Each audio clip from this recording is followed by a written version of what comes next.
Welcome back to Snake Eyes, the D&D campaign with one DM, one player, and 5 characters, telling a semi-interconnected story. Keni, Yeah. what happened last time? Ooh, okay, so Pringle was hanging out with Lars. Lars was like, I'm gonna let you inherit my business eventually. And Pringle's like, sweet, I'm totally using you just to get that fucking key. But Pringle also found out it's not just a key, there's also a password. So that's very significant for getting their job done, in their opinion. But they're also in this specific town in order to get rid of some heretics who were kind of like against Mephistopheles. And they were sent there for that very reason. So they're very excited to do this. But they didn't exactly know where the heretics were. So, like usual, they, took their time to pray to Mephistopheles to get their sign for where they should go next. And in passing, someone said, is that one of the circus performers? Nah. And so what information Pringle gathered from that was that there is a Teifling in the circus. So Pringle that night tried to find another Teifling, but they couldn't really find him that evening, so kind of gave up after trying a couple of times. Saw a fortune teller for a little bit. That was awkward. Went back to the hotel, slept. And then the next day, they went back to the circus, found this awesome chick. Her name's Presley. She's a Teifling. And Presley's like, I want to spend the day with you. I've never met anyone like me. And Pringle's like, same, fam. So, they took the time to go back to the hotel/bar in place that Pringle had been staying. And Pringle is like, yo, I'll show you my weird tiefling thing if you show me yours. And Presley's like, sure, fam. And so they go up to Pringle's room, and Presley shows the fact that she has fucking sorcerer fire flame horn powers, which is super cool. And Pringle showed that they were intersex. So, I don't know if that's an equal exchange. But someone considered that a superpower? Pringle's superpower is her faith in her god. Yeah. And the ability to melt people's faces with her faith. With the fire belly? No, with channeling negative energy. Oh, that's true. But Pringle's kind of like, I don't exactly, I would literally hurt you if I did this right now. So, that's pretty much what happened last time. And we're actually continuing Pringle, unlike normal where I would be switching a character. We did not finish Pringle yesterday, so we will be continuing Pringle today. Hooray. Hooray. All right. So we last left these intrepid 2. It was sort of a little after midday, and the 2 of them had just hung out in Pringle's room at the Bitter Drink, and they decided to find these, what do we call them? Them bitches? Yeah, pretty much. We're going to find them bitches and get revenge for killing your family. Something like that. Something to that tune. This is the story that Pringle's giving. Yeah, that's the story that Pringle's giving, at least. Family, people, associates. I mean, the specifics are just so... Yeah. So the 2 are leaving, and Pringle has no idea where to go to find these people. Or even what they look like, or hell, I don't know. So, where should we start? I mean, I'm kind of new in this town myself. I guess we ask around, do you know what these people look like? What they even call themselves? Like, any kind of clue we can start a search on?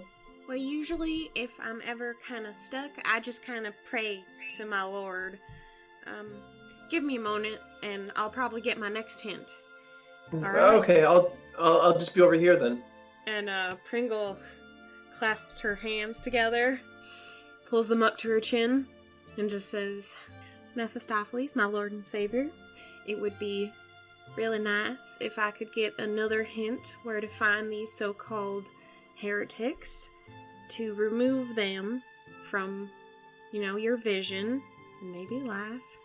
Please just send me another sign so I know what I'm doing, so I can take care of this as soon as possible. Well, you kind of like peek open a single eye. You kind of like look around a little bit. You kind of look up, and then you look down, and you don't see any signs or portents of any kind. Like Presley is sitting crisscross applesauce nearby, playing with the end of her tail, kind of bored. Is that it? I mean, aside from that, you don't really notice anything. Make a perception check. Okay. Let's see if there's anything out there. Because, Pringle's really good at that. Mm-hmm. True. Oh, there you are. Perception. Oh, 15. 15. Okay. Well, you look around, and aside from your companion nearby, you don't really notice anything else out of the ordinary. The streets seem pretty normal. You don't see any strange occurrences that you could interpret into a portent or a sign. It's honestly kind of strange. Mephistopheles doesn't usually leave you high and dry like this. That's true. Pringle looks stumped for once, and their tail starts twitching in annoyance. Well, shit. Everything okay? Yeah, well, normally, there's like something that happens, and nothing happened. Am I messing it up? No, not at all. He led me to you. I know you're part of it. Oh, okay. I mean, it would be weird if it was, for some reason, part of the circus. That doesn't make any sense. Oh, I mean, I don't think it would be the circus. Everybody I know in there is pretty decent. I've never known any of them to kill anyone's family before. Yeah, it's true. I wonder if he was talking about those people I messed with that one time. Do you mess with a lot of people? No, this was an order. I had to do it. Okay. They were just these, I'm not exactly sure how to word it. Incorrect people. They had like this anvil thing. Anvil thing, okay. And I didn't break it. But this lady that I was with, who was once part of my family, broke it. And then she died. They killed her because she broke their anvil? No, she just kind of died because she broke it, I think. Uh-huh. I'm not really sure what happened. But she told me I wasn't allowed to do it. Alright. I mean, that sounds kind of strange. So why did she break their anvil? Because they were heretics. Oh, okay. They had gone against us several times, and we were just, making a bit of a symbol to say, hey, don't mess with us. And then when I went back home, everyone was dead. Oh, wow. Yeah. Sounds like you had a pretty big family. I mean, it was bigger than what it started, which was no one. Well, yeah, I guess that's sort of how families are, though. I mean, I kind of have a big family now, too. And they're all seemingly very wonderful. I mean, some of them are alright. Are there some you don't like? Not exactly that I don't like them. It's just none of them have ever really been extremely nice to me, I guess. So, they're good folks, though. Well, I think everyone should be nice to you, Presley. Oh, thank you, Pringle. That's really nice of you to say. You're welcome. Anvils, huh? Yeah. That's all I really remember. It was very hot in their building. There's like furnaces and shit. It's kind of gross. What? Did they wear anything weird? Yeah, kinda.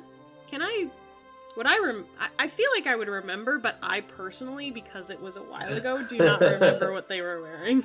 But I remember you describing it. Yeah, they were wearing these black robes that had stitching that looked sort of like a forge on the front, with like an open-doored forge, with like coal coming out, like with fire coming out the top, and like heat lines and stuff coming out of the bottom. So it's just sort of this really weird stylized forge symbol. Okay. Pringle's gonna take out Lover's Mercy and using the butt end start to draw in the dirt. Well, it kind of...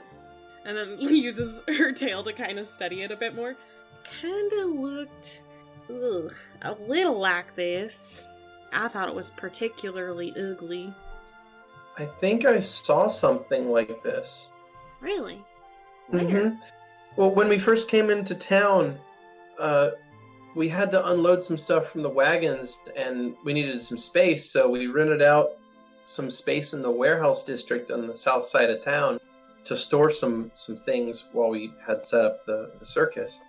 I helped unload everything, because, that's sort of how we do it. Mm-hmm. And when I was down there, I saw some folks that were wearing, like, these black robes, and they had a symbol like that on them. That sounds like them. Can you show me where you saw them? Sure. Oh, thank you so much, Lee. You're the best. If you say so. I do. She kind of starts to blush, sort of a purplish color. Thanks. You're welcome, Lee. I think you're pretty great, too. Oh, sugar, you're so sweet on me. So, she gets up, and if you were you kneeling or sitting, or what were you doing? I was probably kneeling since I was drawing in the dirt a second ago. Okay. So she'll offer a hand for you to get up. Oh, Pringle will take it, put Lover's Mercy behind them under their cloak again. Mm-hmm. Because you gotta hide that mace. shit. It's a nasty-looking mace, yeah. It'll fucking kill someone. Probably still got dried blood on it. Yeah, probably. Pringle's Pringle takes good care of her weapon. Fair enough.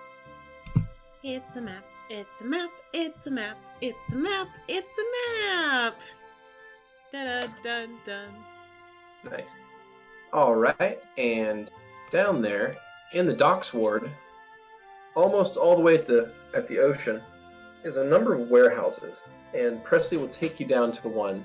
And she points out that the circus rented space in this warehouse over here.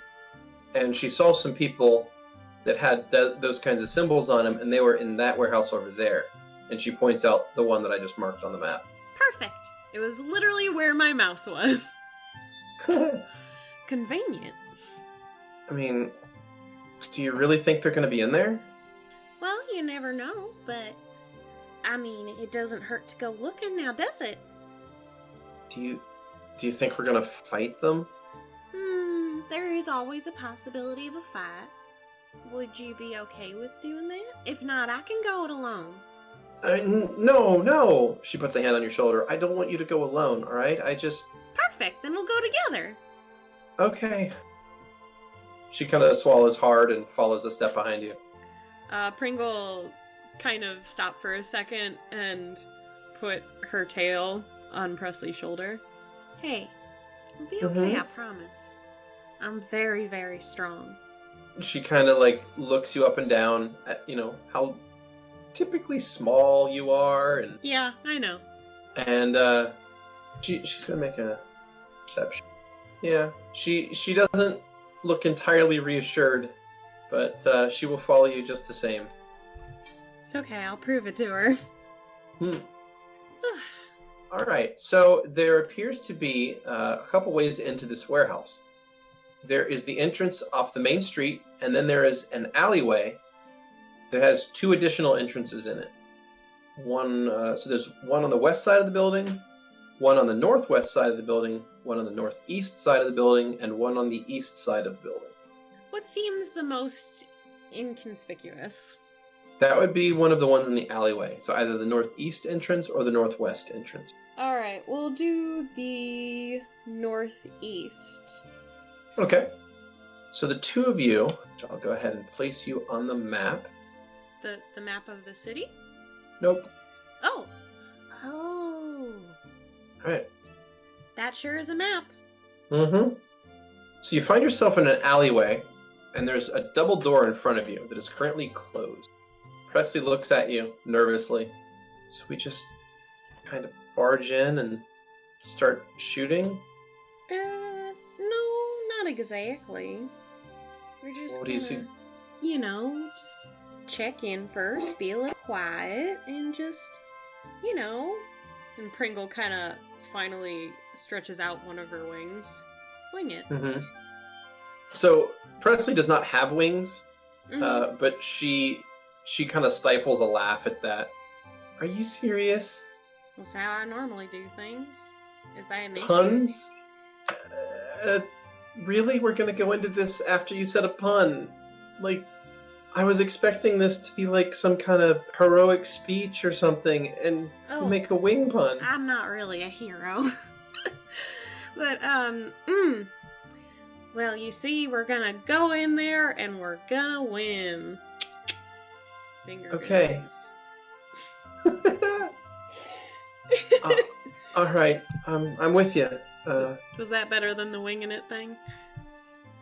I'm not even sure. Just forget I said anything. Without even making a perception check, you can tell that she's obviously scared. She's quite nervous to be going into a possible combat situation. I feel bad. I don't even have calm emotions to help her. Shit. Alright, Pringle's gonna quietly poke her head in through the door. Alright. You try to quietly open the door, however the doors are large and industrial, and they're not exactly quiet. Make a stealth check. Oh!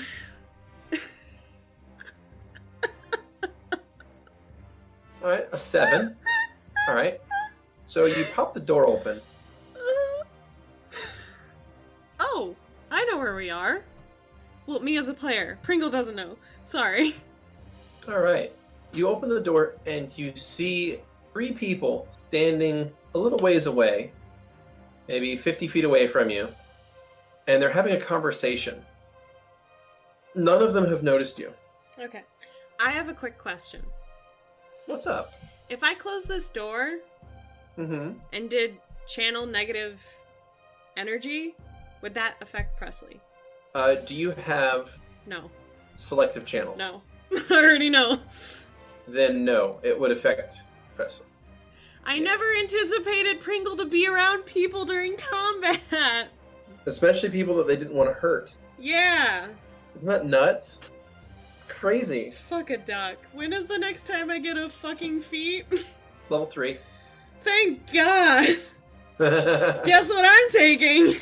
The thing that all clerics are required to take. Yes. I was trying not to do that because I was like, I'm not gonna be around people forever. As Pringle. Who needs that? Fucking actual duck. Look, true love is a very important feat for my little Pringle. Oh, completely. Well, since that isn't going to work, let's see. Would they notice me if I tried to do murderous command from here? I literally just want them to start killing each other. This is Pringle. Of course. Well, yeah. I mean, it is certainly possible for you to cast that from there. You can try it, yeah. It's a pretty fast cast spell, so you could probably cast it before they could stop you, for sure. Does their outfits look like the ones I had described earlier? Or thought of earlier? Yeah, so they're wearing black robes. They have that strange, like, forge or anvil-looking symbol on the front. Oh. And the one on the right, the one that's marked as strangely dressed human cleric 2, appears to be in finer clothes than the other two. His black robes appear to be of higher quality, and his symbol is a gold colored instead of the other two's, which are silver colored. Gotcha. So he probably has a higher will save then. Probably, yeah. So I'm gonna try dummy on the south side.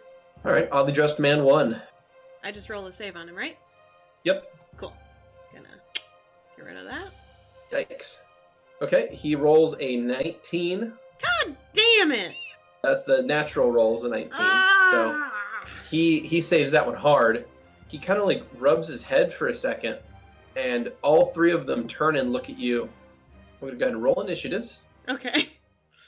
Oh, Presley, I believe I've made a grave mistake currently. Oh no. Presley rolled a 3. Alright. Alright. Go ahead and lock token movement. Reese's and Pieces, Presley. Yeah, Reese's and Pieces, Presley, and Pringle, apparently. Alright, so this guy is going to say, Interloper! I'm sorry, I don't know what that word means. He's going to look at you, and he's going to say, Abomination from Hell. Well, that's not very nice, now is it? And he is going to command the other 2 people with him to seize her and bring her here alive if possible. Pringle, you're up. All right. Oh, right. All right. Man, we all had shitty rolls for this. Yeah, these are rough. Good God, the highest initiative was a 5? The highest initiative was a 5. Yeah, that's fucking shit. Oh, man. And 2 of them rolled a 3. 3 people rolled a 3! How is that even possible? Well, what? That's not quite. I have it set to where like creatures.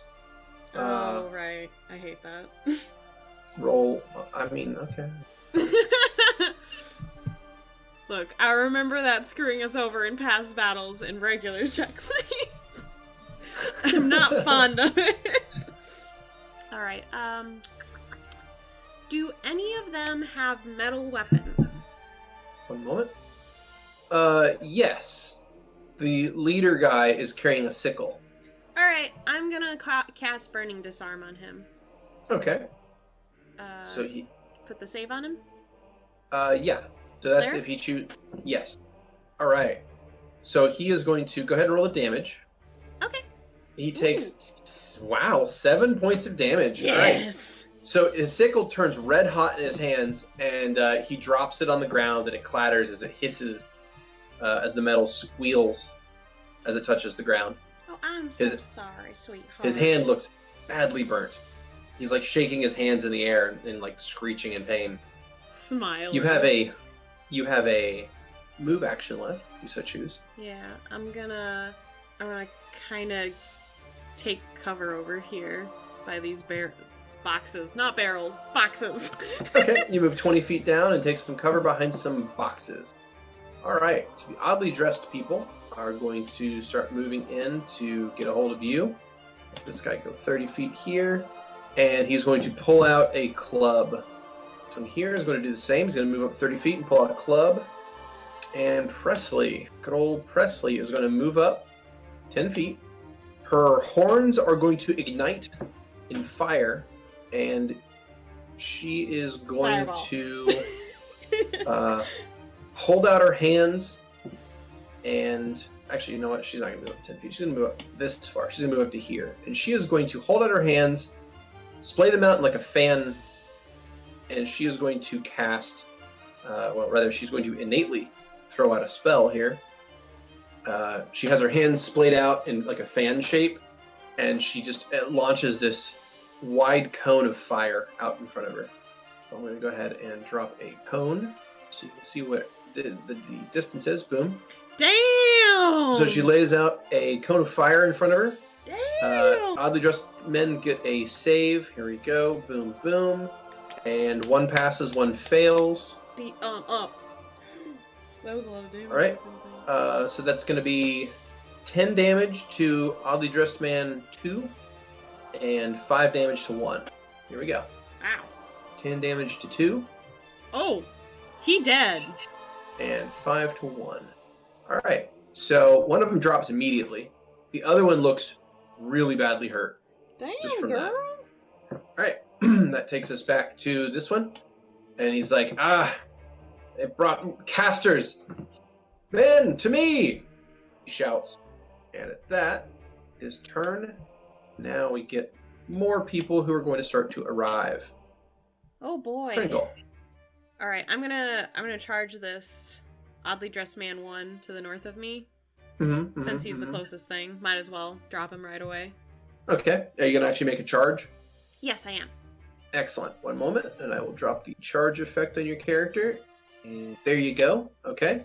You charge up 10 feet. You get a +2 to your attack there. That's built in to the effect. Okay. Gonna hit him with Lover's Mercy. 19. You hit him. Roll damage.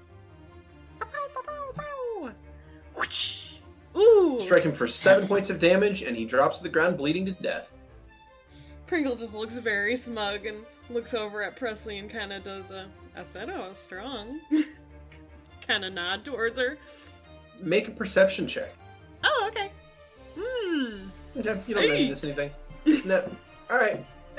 Okay, so that is your turn. That's going to take us back to this guy who's going to be bleeding, and this guy who's going to be bleeding. Alright, more people coming, Okay. Go. I can deal with this. Okay, Presley's up. She's going to look at you, and she's going to look at all these enemies, and she is going to focus in, and the flames coming off her horns are going to grow larger. Mm-hmm. So she's shooting off, pretty decent-sized flames off of herself. And she kind of holds her hands together to form kind of a focused point of energy, and then she fires it at a single target, and it streaks out as like a blaze of fire. So let's see if she's actually able to hit. Fuck yeah. All right. She shoots Oddly Dressed Man 5 with a streak of fire, specifically a spell called Scorching Ray. Mm-hmm. Ooh. Deals 19 points. Holy shit. He dead. Yeah, he is down. Sweet Mama Jama, I love her. She does that, and then she's going to take a 5-foot step back behind this crate a little bit, and that's going to take us back to the cleric, right? Oh boy! Just get them! And he's going to start casting a spell that does not finish this round. Alright, so anyway, this guy is going to double move to there, so you can attack you next turn. Well, since he's right next to me, I'll just kind of try to smash his head in. Alright. So, ooh, only a 7. Well, that's where the streak of good luck ends, apparently. Shit on a stick. Shit on a stick. Alright. He is down. He is down. Up. Away. He moves up 20 feet, and he is going to swing his club at Pringle.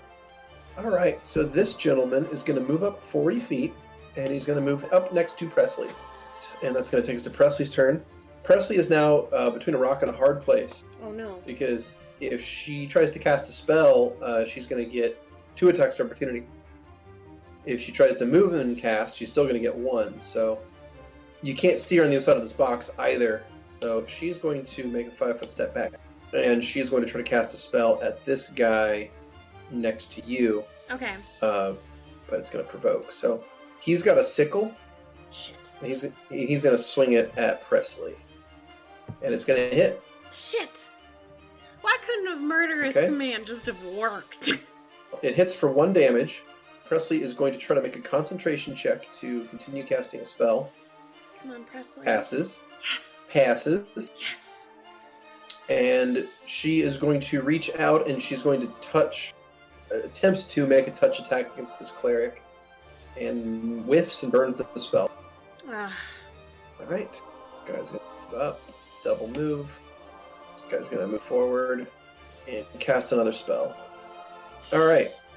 This guy is going to swing a sickle at Pringle. This has a +2 bonus and misses.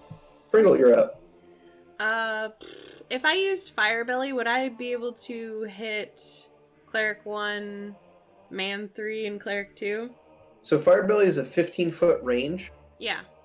If you were to 5-foot to here, yeah, then we could reorient the cone like that, and it would hit everybody. I'm going to do that. Yeah. Okay. Cool. All right, so you 5-foot back, and you're going to cast Firebelly. Yep. Okay, so they all get a save. So go ahead and target all of them if you don't mind. Yeah, of course. Oh, shit, all right, you deal 2 damage, 2 of them, and 1 damage to the other. Yeah, just fire fucking erupts out of Pringle's mouth. Make another perception check. Because I'm so good at that, girl. Okay, you don't notice anything. Alright. Back to their turns. Great. Awesome. Alright. A 5-foot step up, and he's going to swing at his club at Pringle and hit. Shit. He's going to deal 3 points of damage to Pringle. Okay. This guy's going to 5-foot over and swing at Presley. His club. Miss. Okay. Good. Alright, Presley's up. Presley's going to 5-foot step back. Yeah. And try to cast another spell. That's going to provoke again. My AC is 19 and I still keep getting hit? What? Well, the guy rolled a nat 19. I'm sorry. God damn it. Alright, so the provoke misses, and Presley gets to make an attack, or rather cast a spell. And it hits and shields. You got this, Presley. You got this, homegirl. I love you, and you're gonna win. Alright, she deals 12 points of damage to that guy. Nice. Is he dead? Or dying at least? No, but he's taking 12 damage, which is nice. God damn it. He's heavily injured. Alright, that takes us to this guy, who's going to 5 foot up and swing his sickle at Pringle. And it's going to miss. Good. This guy's going to move up, and he is going to... Sort of at this point, he looks quite confident that his people are going to win. Sickle attack against Presley. Nat 20. No! Does not confirm. Does not confirm. My baby girl! 1 damage. Okay. Okay. Well, I'm gonna do another fire belly then. Alright. So since you've already cast the spell, it doesn't provoke. So where would you like to aim? What is the best way to hit as many people as possible? Good question. So there's not really a great spot to stand to hit all of them. Yeah. Unless you maybe moved back. Can I? Square. I mean, if you want to make like an acrobatics check to try to get up on those boxes behind you, but that doesn't really seem like... I have negative points on those. Yeah, so your best bet might just be to hit 2 of them with them. Alright, 2 it is. Go ahead and make your save roll and the damage roll. Cool. That was a 4. That's pretty good for a triangle. For a triangle? Yes! That's right, I said it. What are you gonna do? Alright, you deal 4 damage to both of them. And that... Nice. You have a move action left if you so choose to take it. I'm gonna stay here so there's less people hitting me, I guess. Alrighty. Miss. Yes. Alright. So this one after Presley. It's a hit. Shit. Presley takes 5 points of damage from that one. Shit! And looks wounded. Now I really can't pull out that channel. But luckily, Presley now has the ability to do 5 foot step back and cast another spell. Hooray! Alright. She's going to shoot another Burning Hands out. Yeah. So here comes the saves. Fail and fail. Okay, Yes. Here we go. 14 damage to both targets. Nice! How they doing? One's That dead. Dead, and that one is also going to be dead. Yes. Perfect. Alright. She takes a 5 foot step back, burns them both, and they both drop to the ground. Pringle just looks back, smiles, and then when her face turns to the other people, she's got her crazy eyes going. Yeah, the enemy leader guy just left the building. He just yeeted? Apparently, yeah. Right, your move. Alright, I'm going to 5 foot step to the right so that they can't just go after Presley. And then I'm going to try to hit the oddly dressed man first with Lover's Mercy. 14. 14. That is going to miss. Shit. Why? Clerics all have a lot of AC. But he's just a Don't worry, strangely dressed man. He's not the cleric. Presley's going to move over here and fire another one of those fire beams. Cool. And hit the guy on the right, the strangely dressed human cleric. Yeah. And hits him square in the back, dealing 17 points of damage. Oh, girl. Nice. Right, he drops to the ground. Ah, beautiful. Pringle is just smirking at this man and walks up to him. Right, 5 foot step up. Oh, sweetheart. Y'all chose the wrong worshiper to fuck with. I'm gonna try to bash his brains in. Fuck, it's an 8! Why? I swing and a miss. No, go ahead. You sure? Yeah, roll damage. Okay. Alright, you 8. strike him in the head. You hear a sickening crack as his neck breaks and he drops to the ground dead.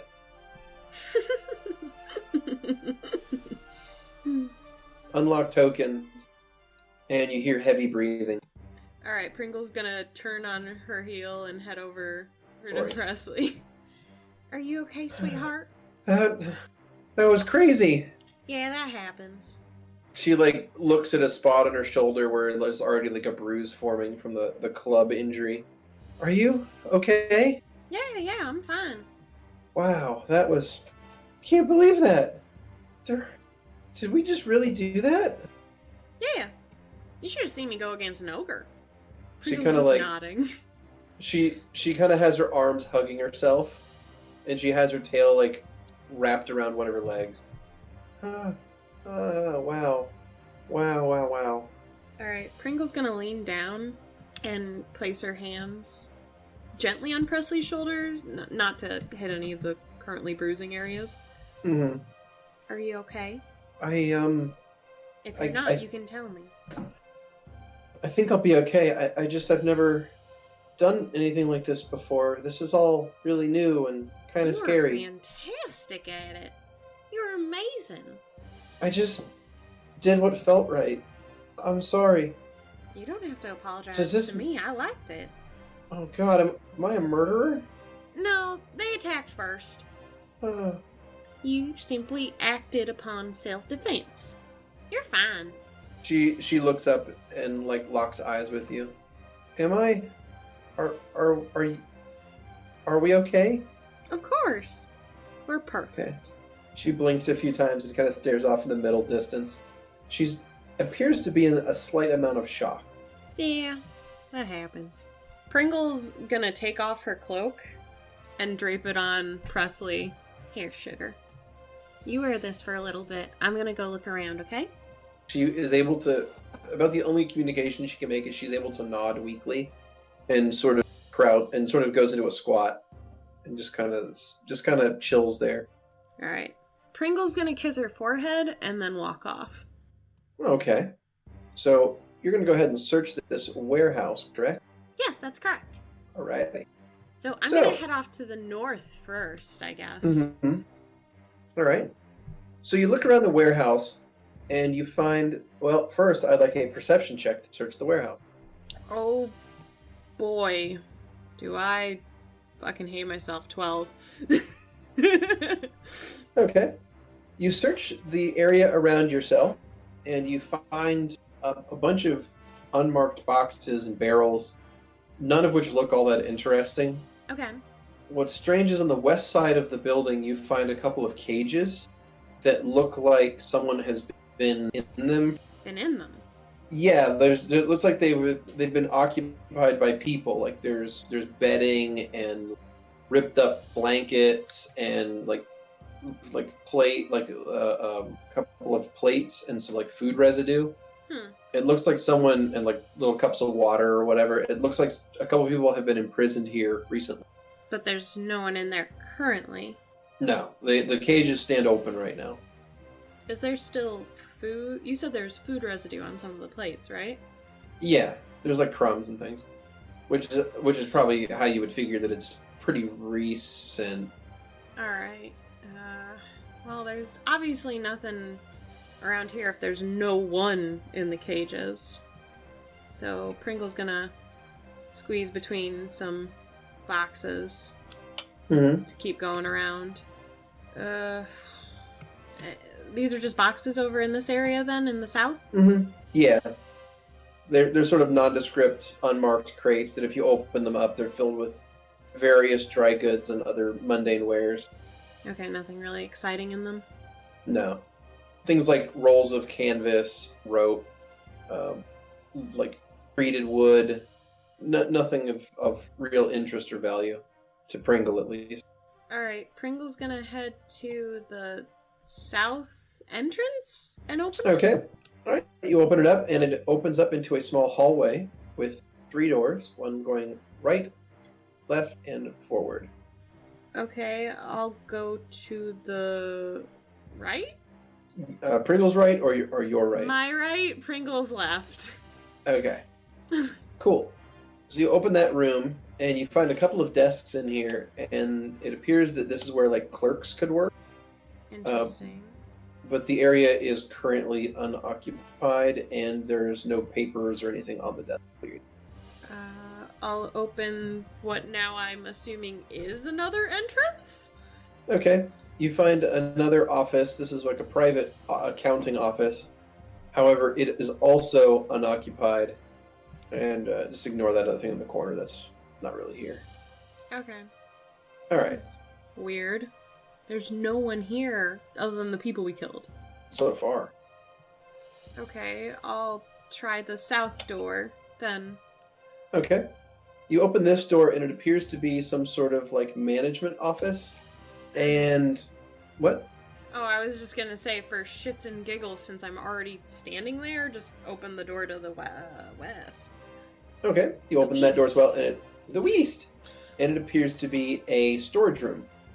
This one has, like, chests in it instead of just boxes and barrels. Oh, hell yeah, chests. Let's look in those. Okay. Yeah, I loot these bitches. Fuck them. Alright, so you open them up, and they appear to be filled with some strange objects. The chests are all empty, but one of the crates has a horrible smell coming out of it. Alright, I'm not... Could be a dead body. Not gonna open it. Oh, okay. Well, it doesn't smell like a dead body. It smells like sulfur. Okay, I'll open it. You see, like, a bunch of, like, runny goop, along with a bunch of, like, broken eggshells. These fuckers are into weird, kinky shit. But it looks like they've kind of rotted a little bit, and they smell terrible. Ugh, close it. Just close it. Blech. Okay, you close it. But that's all that was in here? That was also in that room, yeah. So you left the main office before I could describe it. Well, I'm back in it now. Alrighty, so this room is like the accounting room to the northeast. However, this one actually has some papers on the desk. Ooh, papers. Okay. It is my specialty. Alright, so this appears to be some missives and letters written back and forth. Okay. Would you like to read them? Yes, I would. I'm Pringle, of course. So what you find here is letters that have been written back and forth, and, well, letters that have been received to here, which appear to all be orders. They date back a little ways, and they talk about having the area prepared to receive two beings, one that they refer to as the Catalyst, and one they refer to as Ingredient. Well, that's fucking weird. Yeah, so that's kind of strange. So you're flipping through these, and there are orders to say, like, have this many men, these things purchased, get ready, like, have a place in town to house them. And then the later ones appear to be answering progress reports. And it appears that a shipment...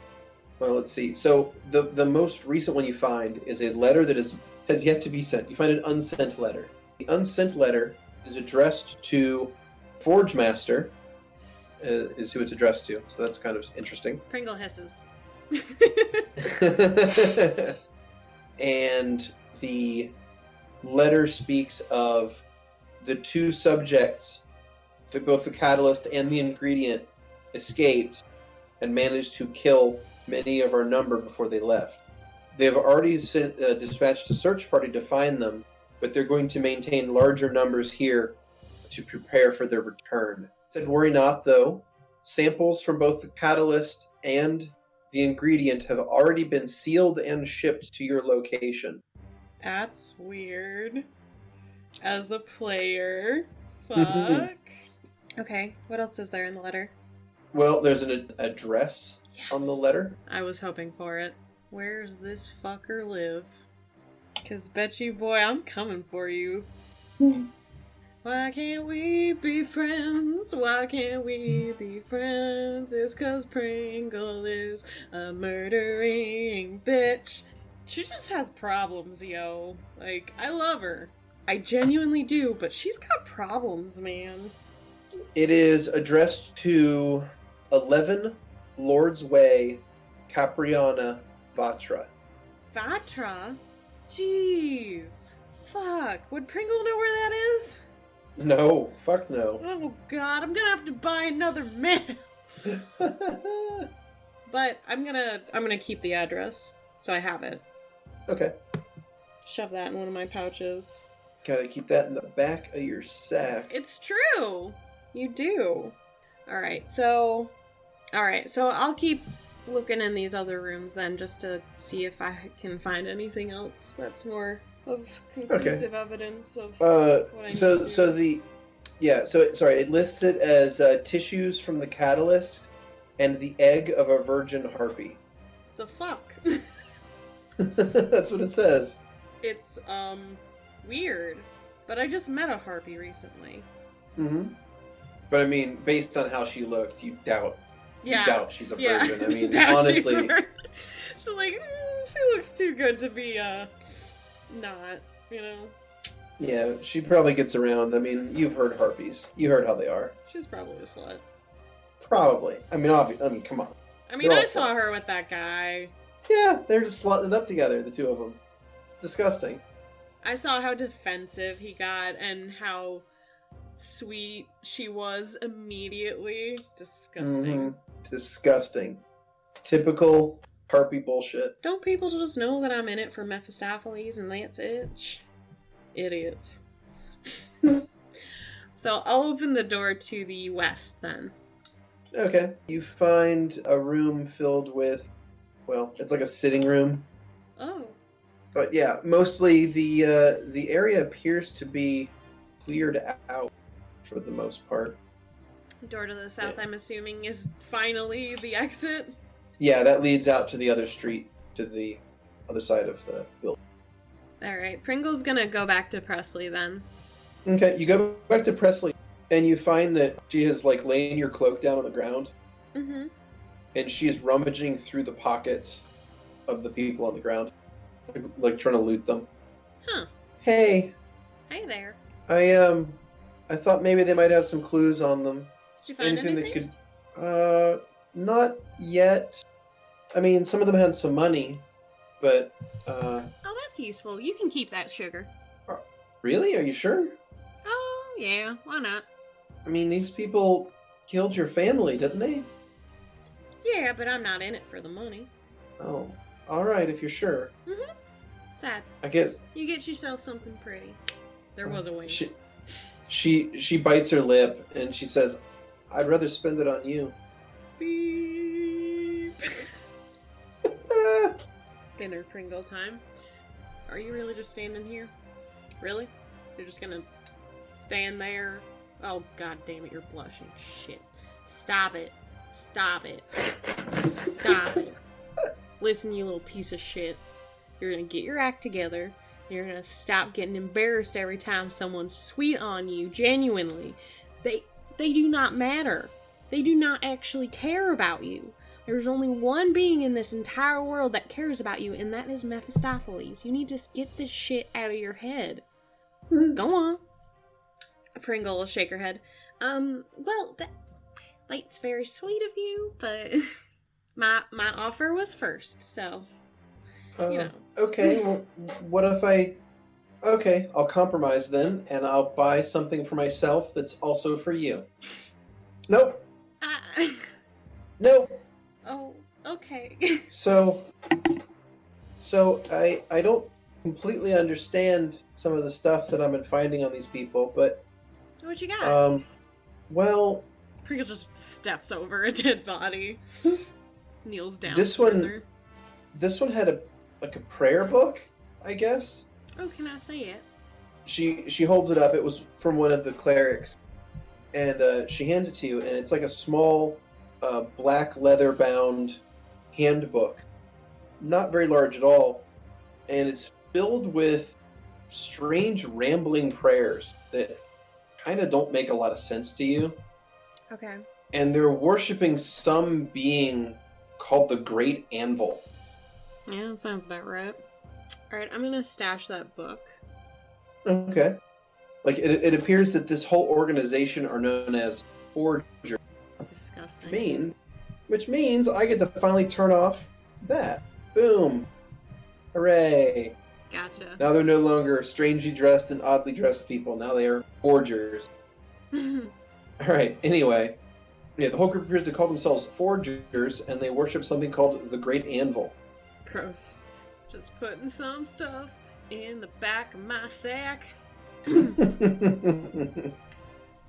all these men? Not exactly, no. I would just have been describing them as just generic.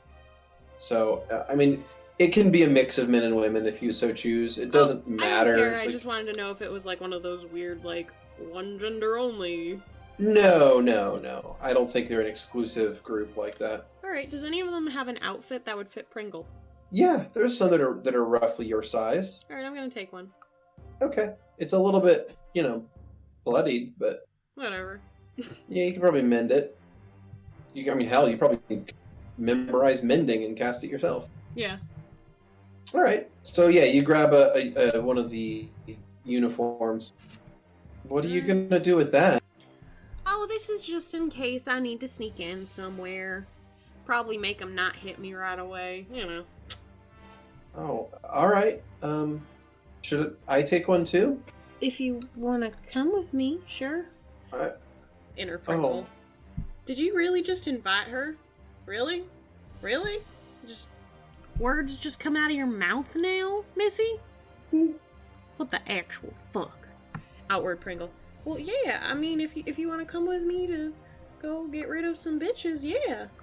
I thought you said that we were gonna be going together already. Yeah, for sure. I didn't know. I know you were gonna travel with me, but I didn't know if you were gonna, keep fixing these people up with me.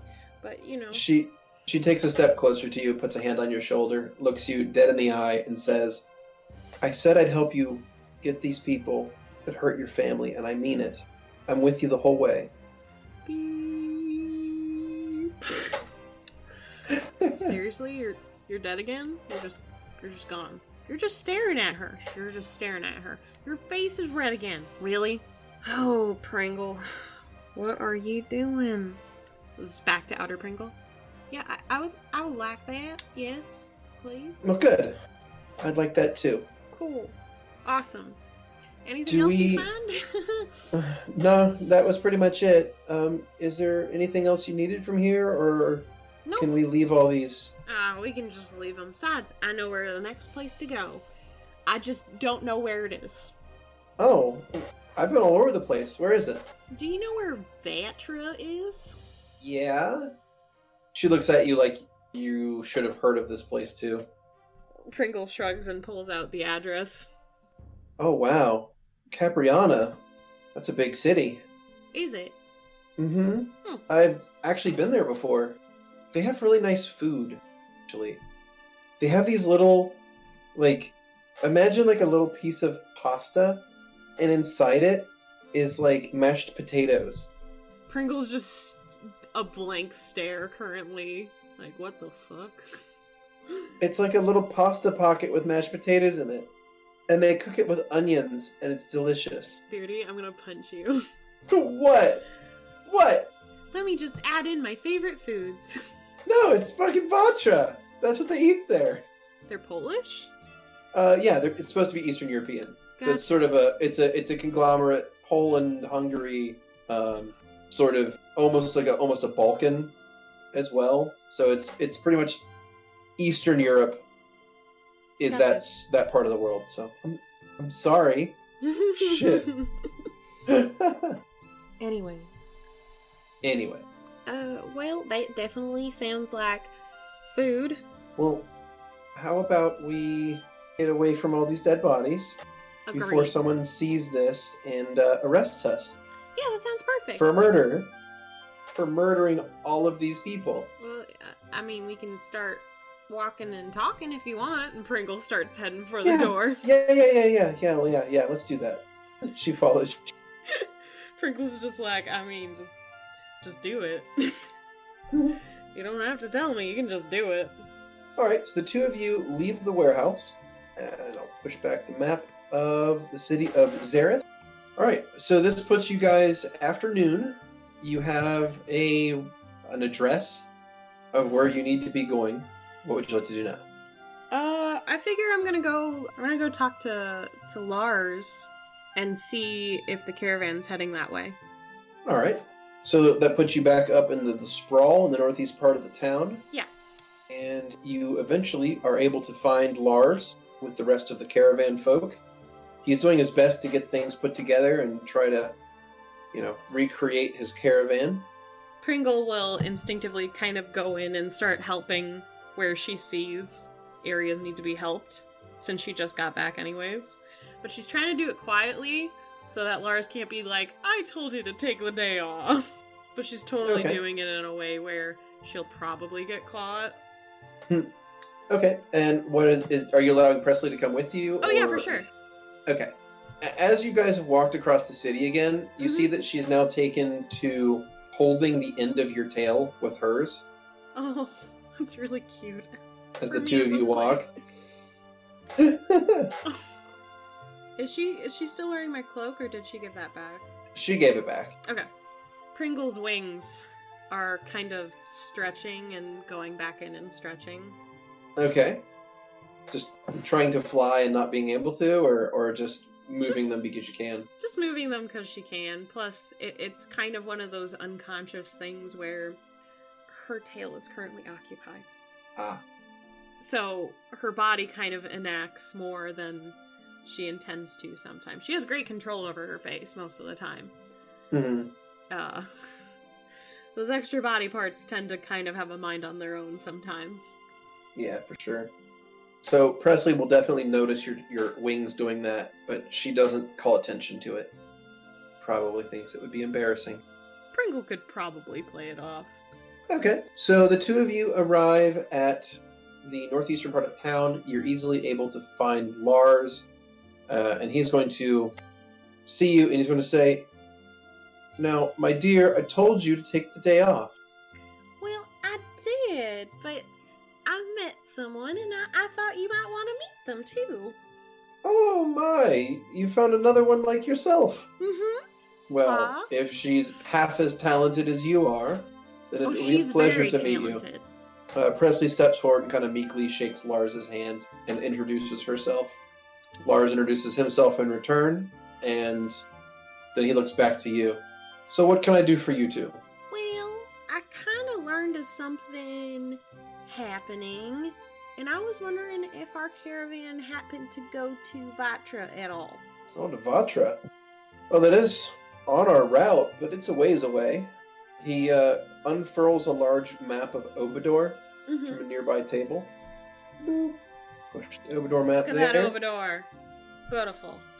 So he says that the proposed route of the caravan is to go down along the road here through the Free State, get to the city of Ugis on the coast, then double back, go west to the Mary Valley, continue west, and then eventually hit Vatra. After hitting Vatra, they swing south and go to Moscova. Mark here. They go to Moscova after that. And then from there, they take a coastal road west to another city in Moscova, and then all the way to Sejun, north up through the Shimmering Desert, through Kodre and Burgos, then up north through Parthenay, east back to Vil, making a clockwise loop of the entire continent. Wow. Wow. So that's the typical route that he takes with this particular caravan. But yeah, so he says, yeah, they do intend to go to Vatra at some point. They were going to go to Capriana. Pa, I'm really glad that the caravan's going that way. I was also wondering if I could maybe take Presley, too. Oh, well, I'm sure there's room on the caravan. I mean, especially now, we could use all the hands we could get at the moment. She's really amazing. And he asks Presley if she's any good at traveling, and she's like, "I've been in the circus my whole life, and I've lived on the road." And he's like, "Perfection." So, yeah, he's completely fine with this, because she knows her way around a camp. She knows how to travel, how to pack up, how to unpack, and she's not afraid of doing manual labor. So he is 10,000% okay with this. And you actually get the sense that he kind of like looks at the two of you and kind of has a little bit of like happiness or pride almost looking at the two of you together. Is like Presley still holding my tail?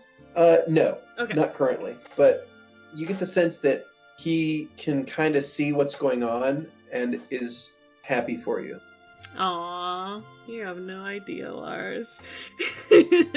No, he doesn't have any idea.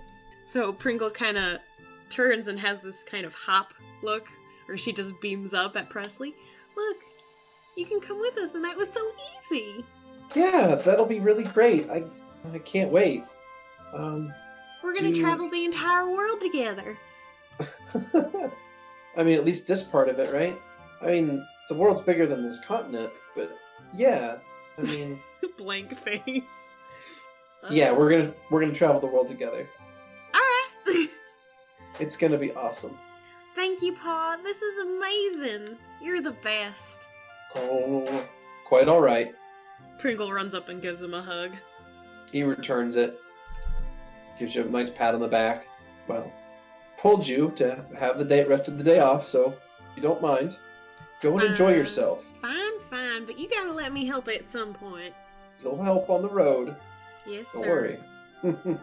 Love you, Pa. Pringle turns on her heels and starts to skip away. He hesitates for just a moment and says, I love you too. Pringle's tail curls for a moment. And then she looks back, waves, and then beckons for Presley to follow. Presley happily follows and clasps the end of your tail with hers as she walks next to you. Which I'm sure Lars can see. Mm-hmm. So, that puts the two of you in Zareth with a decent amount of time to kill. It's probably about 3 o'clock in the afternoon. What would you like to do? Well, I took care of some heretics, so that's awesome, except for that one guy that kind of yeeted away. Mm-hmm. One of them did get away. Yeah. Not really thrilled about that personally. Nope. Because that's a witness. Yeah. That's someone who can say, hey, these particular people are after us. So, that's rough. Yeah. Pringle's gonna keep her eye out for that Okay. guy. But there's nothing I can really do about that currently past look around while me and Presley are out and about. Mm-hmm. In the meantime, Pringle will be like, so should we tell your family that you're gonna, be parting for a bit? Yeah, I think that's probably a good idea to let them know that I'm gonna split off for a little while.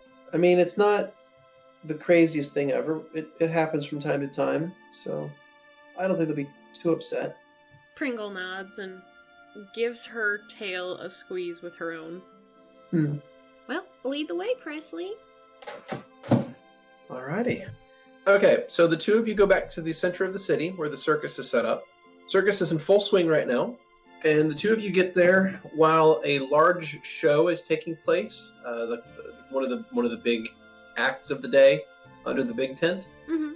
And Presley will walk with you, walk arm in arm with you up to tent, and the ticket taker there will let the two of you pass after recognizing Presley with you. Mm-hmm. And she says, well, the circus master is going to be busy right now, but if you don't mind waiting until after the performance. Sure, I'll wait for you no matter what. Inner Pringle. Thanks. Really? Do you think anymore? Seriously. You're taking her with us. I mean, I understand our Lord has sent her to us, so I understand why we need her, but you gotta stop talking like this. We're used to using people who are nasty. This isn't right. You need to calm down. Outer Pringle's just smiling. So Presley kind of looks at you and says, I know this is kind of silly me taking you to a circus show that I am part of, technically, so it's not exactly like the most... blink, blink. The most well thought out, spontaneous thing I could have done, but I don't know, maybe you'll enjoy it. Sure. And besides, we need to wait for the circus master to finish the show anyway, right? Pringle nods. So she will lead you up into some seats and take a seat next to you, so you can watch this circus performance going on. And she's going to kind of hold your arm and kind of cuddle with you a little bit as you're watching the show. Okay. She's actually got her tail at this point is kind of it's looped around the end of yours. Yeah. And I'm not sure how much further that's going to go. I don't know if she's going to continue trying to make more contact or if that's enough. Probably that's enough. But anyhow. Pringle is looking around for this cleric that she missed. Make a perception check. Yay! I'm so terrible at those. Oh boy. Can't wait to fail this. Oh, that's an 18. Okay. You look around the area, and instead of watching the performances, you are scanning the crowd and the performers for this cleric that ran away. Yeah. And you spend much of the performance, instead of watching the actual act, looking for this guy, and you scan probably hundreds of, maybe 1,000 faces, and you are unable to find this guy. Shit. So you don't think he's here. And if he is, he's hiding really well. Yeah.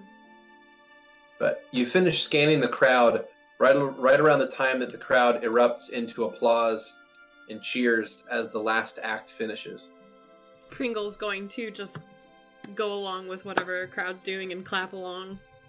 Presley's doing the same, whistles loudly. Pringle's a bit paranoid currently. Mm-hmm. So, what did you think? Shit. I know it's probably not the coolest thing you've ever seen, but I mean, those lion tamers, right? I mean, that was something, huh? My favorite part was just sitting next to you, so... Inner Pringle. Really? Immediate lip bite and purple. Purple flush to her face. Sorry. Maybe that was inappropriate to say. Oh. Yeah. No. She like reaches out and grabs your hand. It wasn't bad to say at all. I liked it. Inner Pringle. Well, now you're gonna do it. Way to go. You did it. Congratulations, myself.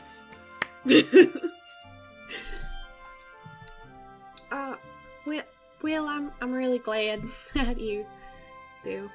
Yep. Everything all right? So, Pringle is a yellow amber-hued tiefling, Mm-hmm. so when she blushes, her blush is red. Yeah. Right. Yeah. I believe she is blushing.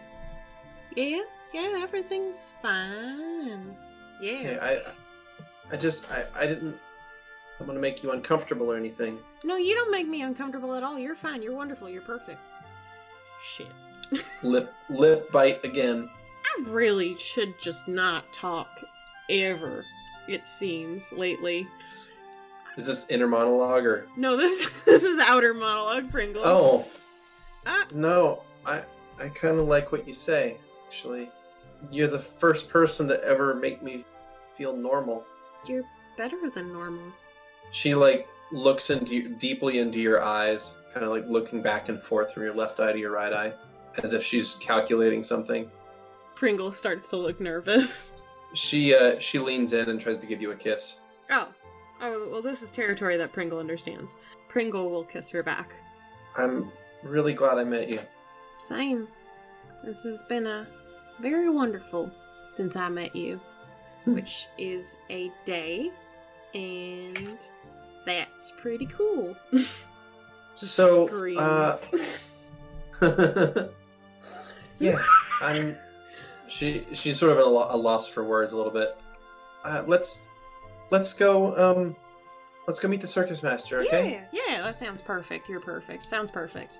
So she kind of like takes your hand and walks you to the side of the stands and walks down toward the center of the tent. And as she's doing this, you can feel that she's kind of like rubbing her tail up and down yours. Yeah. Like she's becoming more confident in like physical touch. Mm-hmm. So instead of just like looping around the end of your tail, she's kind of like moving it up and down. Got it. Cool. I'm gonna break this bitch's heart. Yeah, you will. All right, so we get to the circus head person guy. Mm-hmm. Okay, and you get to the leader of the circus, a strange-looking person, to be sure. She wears like almost entirely leather outfit with like a vest over it, a tie, small coat. Like again, I said it was sort of like reminiscent of gnomish fashion. Yeah, in a different game, I mentioned that. And her stage name, her performance name in the circus is Countess Rose. And, the circus itself is probably called the Grand Road Circus. Okay. That sounds pretty good. Anyway, so the two of you approach, and Presley will call out, "Countess." She turns and looks and goes, "Ah, Presley! Oh my, you found another tiefling. Hi there. Well, hello yourself. Are you looking for employment in the circus? Well, Oh, no. Yeah, about that. Not exactly. Actually, if it's all right, I was going to head on for a while and find my own way. The Countess nods and actually gives a big smile and says, "I'm glad you found someone. We're always here if you need us." Presley's gonna bound forward and give her a hug, to which the Countess seems just a little bit kind of off-put to be touched at all. Yeah. But still pleasantly gives Presley a pat on the back. Says, "It's all right. We're sort of family after all." Presley will nod and thank the Countess for everything and bid them the best of luck on the road and that their paths will cross again soon. Thank you, Mace. Oh, it's quite all right. And the offer stands. If you ever find yourself out of work, there's always something for you here among the circus. Pringle smiles and nods, but her tail twitches. And she turns to go walk out with Presley. Hey, are you really good friends with that fortune teller, by the way? Oh, I wouldn't say that. She's kind of strange, to be honest. She told me some pretty weird things. What'd she tell about you? My future. I'd rather not get into it. Oh, sorry. Sorry, it's silly and stupid, and I don't want to. Hey, I don't want to think about it. No worries. She helped direct me to you, so I just, thought I'd ask. Yeah. Well, that's interesting. Actually, she stops and starts to blush. What? When you say directed you to me, what do you mean exactly? Do you mean you just said, "Hey, is there a tiefling that works the circus?" Or was it she mentioned me when she's read your future? Pringle kind of leans back a little and ponders for a second. Did I ask her to read me? Did she read me? Honestly, I don't actually remember if she was reading or not. Oh, okay. Why? Is there something weird about her? Well, it's just that almost all of her fortunes have to do with, love. Ah, that's right. She did say that I had the most powerful love she's ever seen. It's quite interesting. But I figured it was true. Huh. Interesting. Pringle's just nodding. She is, blueberry right now. She's blueberry color. She is blushing crazy at the moment. Are you doing okay over there? Yeah, right now? Yeah. I'm doing fine. Oh, I'm doing right. really, really fine. That's good. It's just really great right now. That's good. You want to go get some dinner with me, or you want to do anything else? Yes, I would love that. Which one? The dinner or the anything else? She shrugs. All of it? Oh, alright. Well, we'll start with dinner then. She kind of pulls in on your arm and snuggles in close as you walk. One of Pringle's wings extends and goes back in. Keep it calm. You know what you're doing. You got this. This is no strings attached. This person simply has fallen for the words you say, and we both know that words don't mean nothing. Only your faith. So just keep at it, okay? Okay. So where would you like to go? Pringle only knows about the bitter drink. Well, you can always go back to that. Yeah, I'm gonna just go take her back there. Get some drinks. It's evening. Yeah, it's evening now. It's evening. Yeah, you watched, the circus performance killed a lot of the midday. Or a lot of the afternoon. So it's now evening. It's early evening. It's probably close to 6, 7 o'clock or so. Mm-hmm. So we're just gonna have drinks, have dinner, enjoy a night. Okay. Yeah. Is there anything in particular you'd like to talk with Presley about? Or just let the conversation go where it goes? Pringle will kind of let it go, and then at some point, maybe just throw in there wondering if she's religious at all. She says that she didn't really get much of a religious education in Circus. It wasn't really seen as something all that important to the folks there. So she is not uninterested in religion. It's just never really been a big part of her life. Well, if you'd let me be a part of that education part of your life, I'd be willing to tell you about mine, if you're interested. I mean, if it's your religion, it must be great. So, yeah, I'm interested. Pringle nods vigorously. Bright-eyed and naive, asking the question, oh, what are you into? Death. Fire. Destruction. Contracts. Well, and Pringle will go in the diet/light version of Mephistopheles. Okay. Just the sweet parts where it's like, oh, he's really into things being done right, and the more orderly parts of things. yes, Like yeah, he believes that everyone should tell the truth. He believes that you need to keep your word. This is how you start people into a cult. You tell them the nice things first. You tell them the nice things. Yeah, absolutely. People that play by the rules get rewarded. That whole thing. So. And if you follow your contract to a T, he will always praise thee. She nods along, not grasping the gravity of what you're saying completely, for sure, but definitely like nodding along politely, listening to you describe tenets of your faith. And at some point, while Pringle's just describing stuff, Pringle starts to get a little starry-eyed. Just looks like she's really happy while talking about Mephistopheles. Yeah. Presley is going to make a perception check, and okay, all right. So she's sitting there, and she's, are you feeling all right? Yeah, perfectly fine. Why? Are you okay? Yeah, I'm fine. You just kind of drifted there for a second. Oh, my lord is very, very important to me. So I can tell. Have I been talking too much? You can tell me to stay up. No, I'm interested in hearing about every part of your life. It's not every day you meet somebody that's so interesting. Well, you're gonna be seeing me for a lot of days now, so every day can be interesting. If she wasn't holding your hand across the table before, she definitely is now. This poor girl, I'm gonna break this girl's heart! Oh! I'm a monster! You just don't know. You just don't know that Pringle is the fucking worst, lady.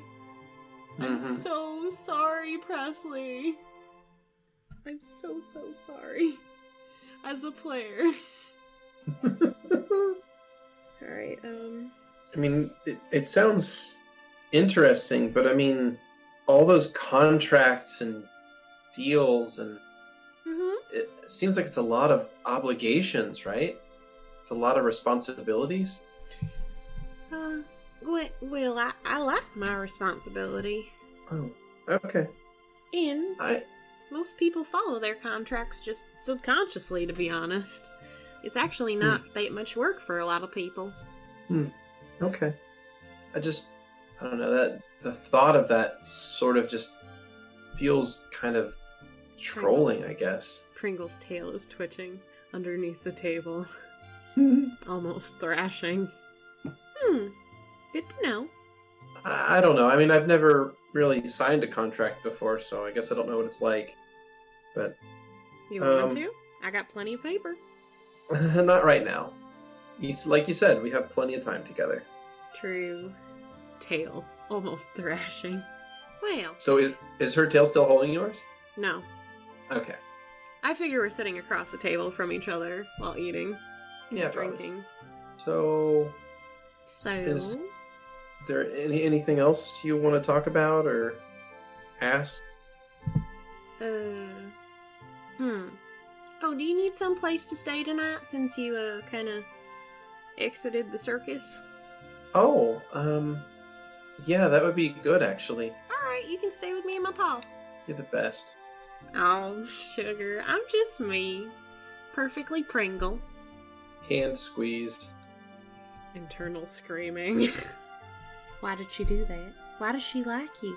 You're literally a little piece of shit, Pringle. No, you're perfect, Pringle. I'm so sorry. We've been having a rough day. You're okay. You're okay. Mephistopheles will understand what's happening.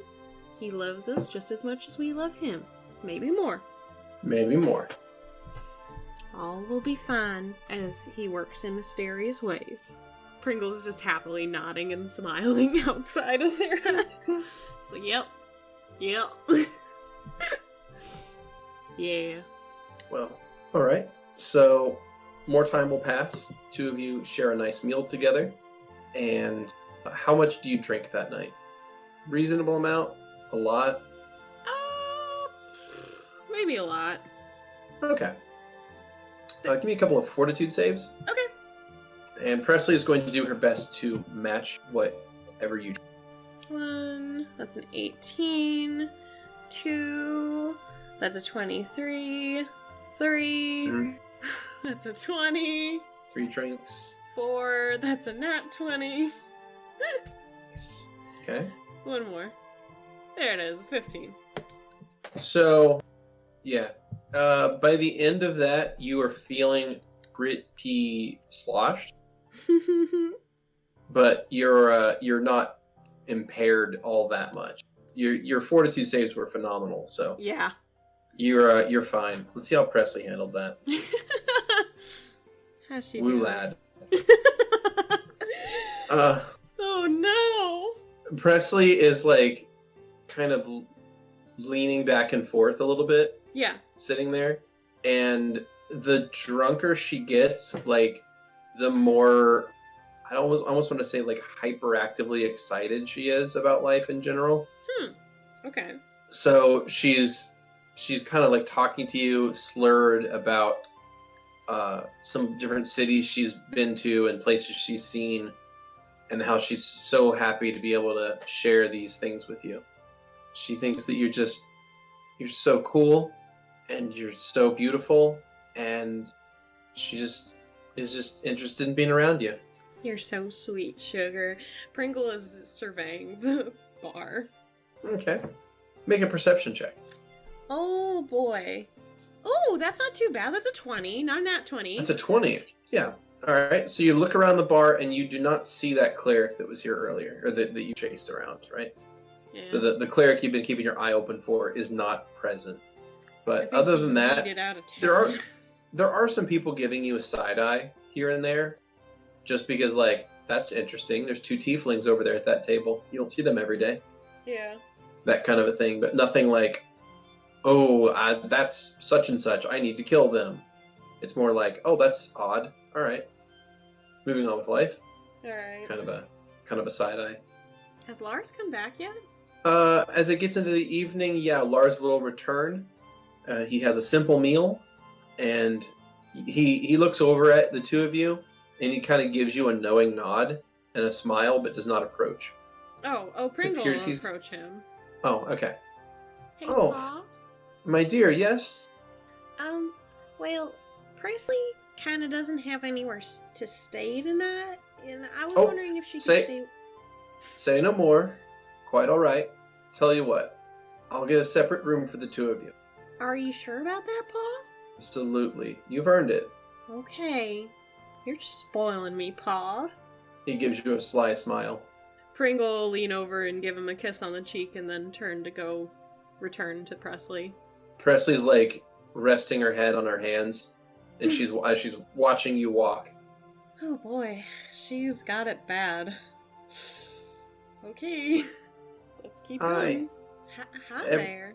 Everything okay? Oh yeah, I was just telling Pa about how you need a room tonight, and then he just insisted that we have a room together and him have one separate.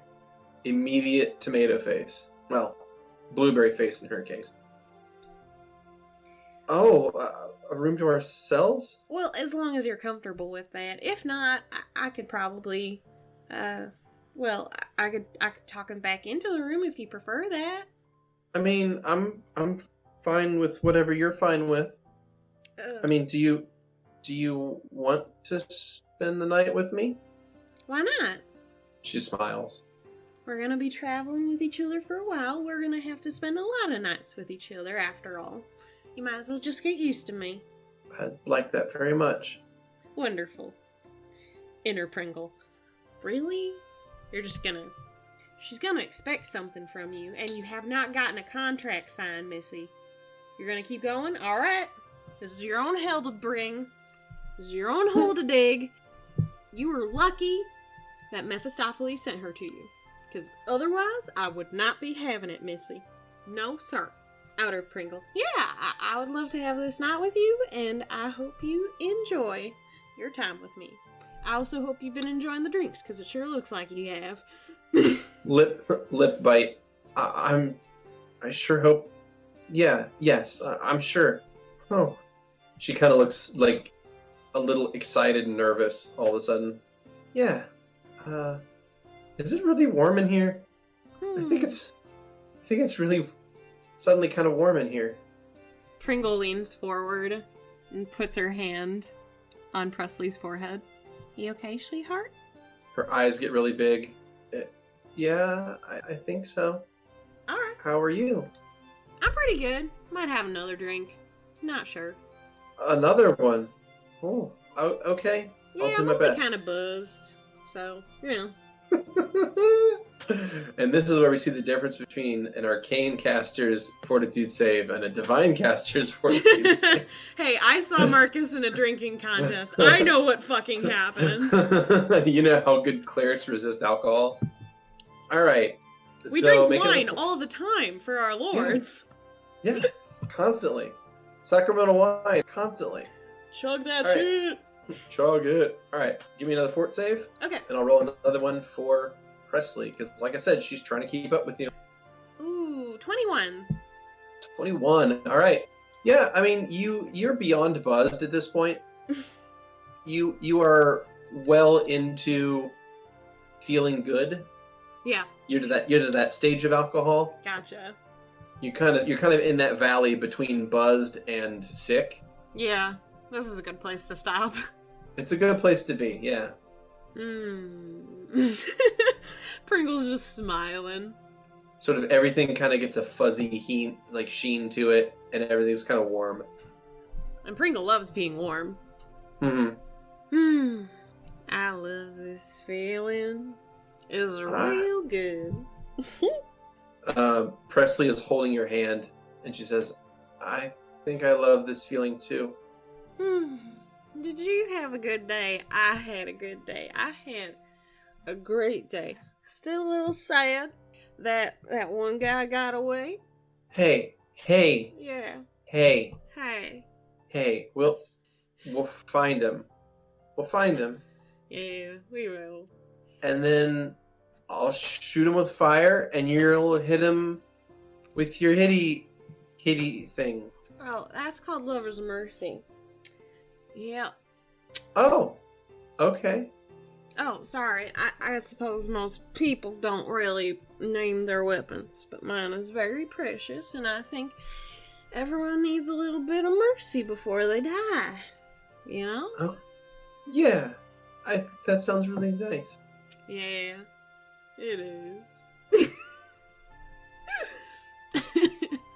And we're gonna go to Vatra together, and we're gonna take care of that son of a bitch head forgy guy. Yeah. Yeah. And I'll help you with magic.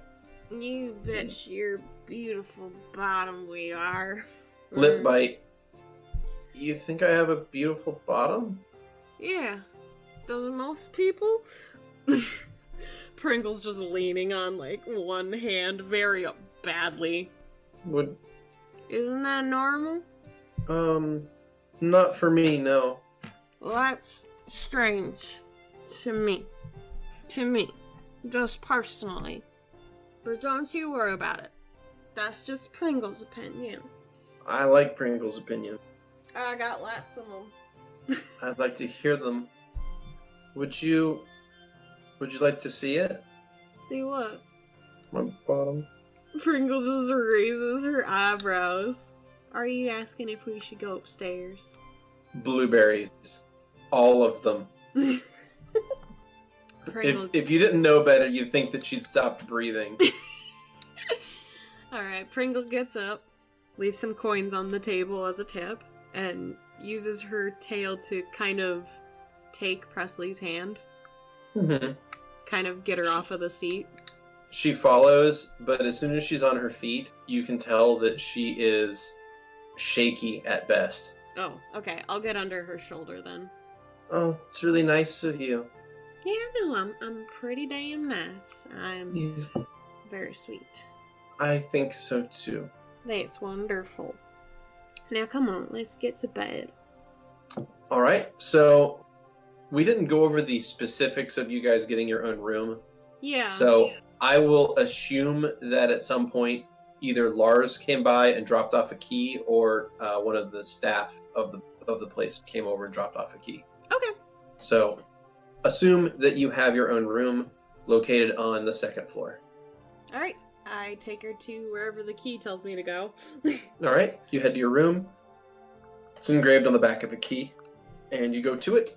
You open it up, and it is a pretty decent room. It's got a single queen-sized bed in it. Oh my god, Lars. He's just shipping us. Yeah. Oh yeah. Oh, absolutely. God damn it, Paul. He's absolutely shipping his adopted daughter? Question mark? Question mark? I mean, he did offer me his entire business, so... He's got no other heirs. I'm not going to downplay it. It was a big move. Anyway, so, yeah, you find this room has a single queen bed in it, as well as a couple other accoutrements, like a desk, curio cabinet, and then there's an adjoining, washroom. Alright, I'm gonna get Presley some water first. Because I think she needs it. She sits down on the edge of the bed and takes the water from you and sips it. There you go, sugar. This will probably help you feel a little bit better. Yeah.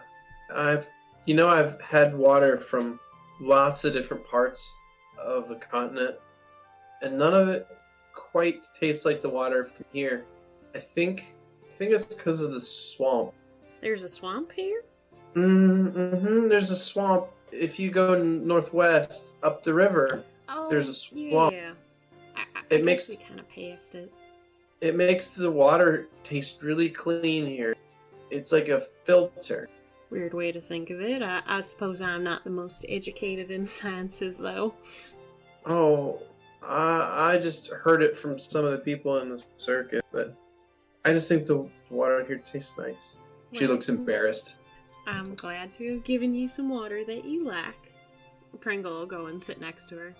Now, do you actually want to do something tonight, or are you feeling, I'm a little scared. I've never, but... I'm gonna ask a question that you asked me. What's that? Is this what you want? She bites her lip. She looks up from the water she's holding, looks you in the eye, and she says yes. Alright. Shit, Pringle. Alright. Okay. Shit.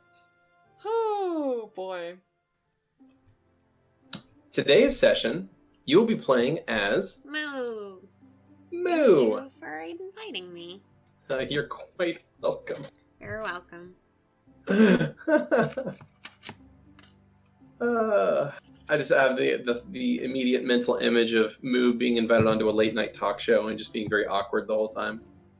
So the thing is about my experiments is I never talk to anyone about them, so this will be interesting. Alright, would you mind setting the scene for me for this one? Of course. So, Merkalumi is currently glamoured into a human form and sitting in the back of a wagon that's part of a wagon train bound for the city of Capriana. Ooh.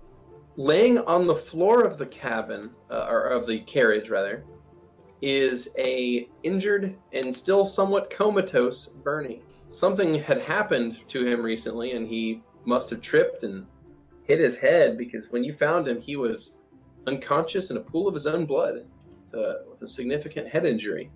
You managed to patch him up, but he still hasn't come to. The other two members of your carriage there are two people that you picked up back in Florica. I don't know how you'd best describe them. Criminal lowlives? Hoodlums? What? Hoodlums? Hoodlums, yeah, that would work. Hoodlums. Who have been kind of tagging along as well and have frankly been kind of annoying. At least invasive, at the very least. And especially in personal space. Mm-hmm. Well, so I'm currently taking care of Bernie, correct? Yeah. But he's laying on the floor, and you're sitting on a bench on your side of the carriage, and the other two travelers are sitting on the other side of the carriage on their bench. So, did you, have fun in the city while we were here?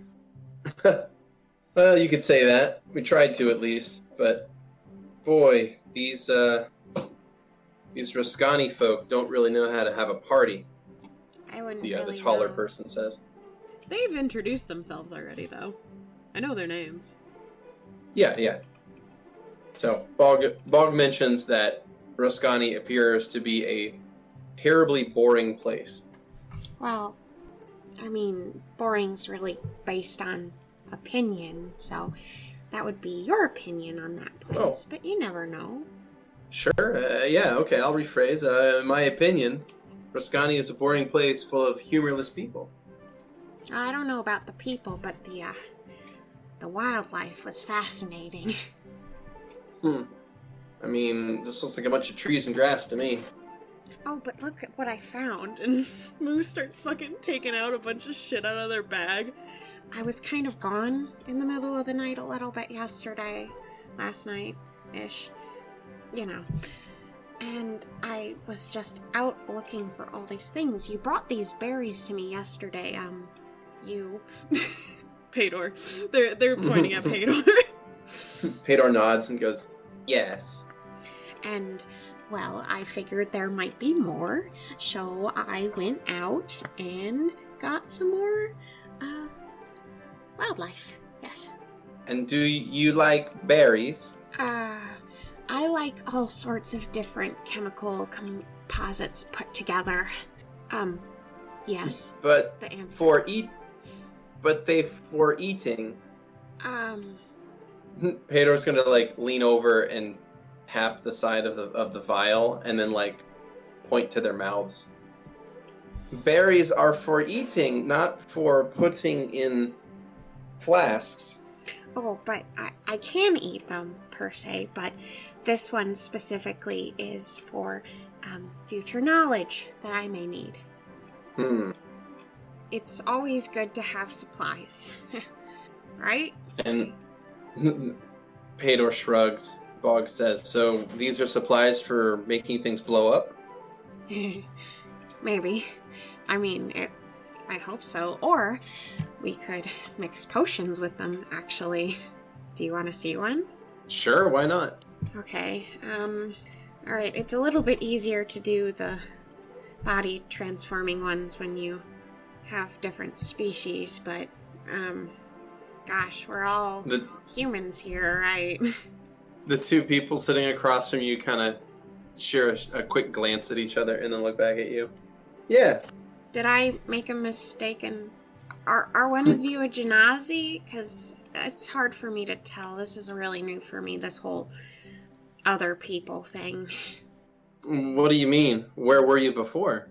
Moo blinks a couple of times and then just goes back to tending to Bernie without answering. I mean, were you in some tower somewhere, locked away from the world? You could say that. I mean, you don't exactly look young. No, I'm not. I've lived for a while. A while.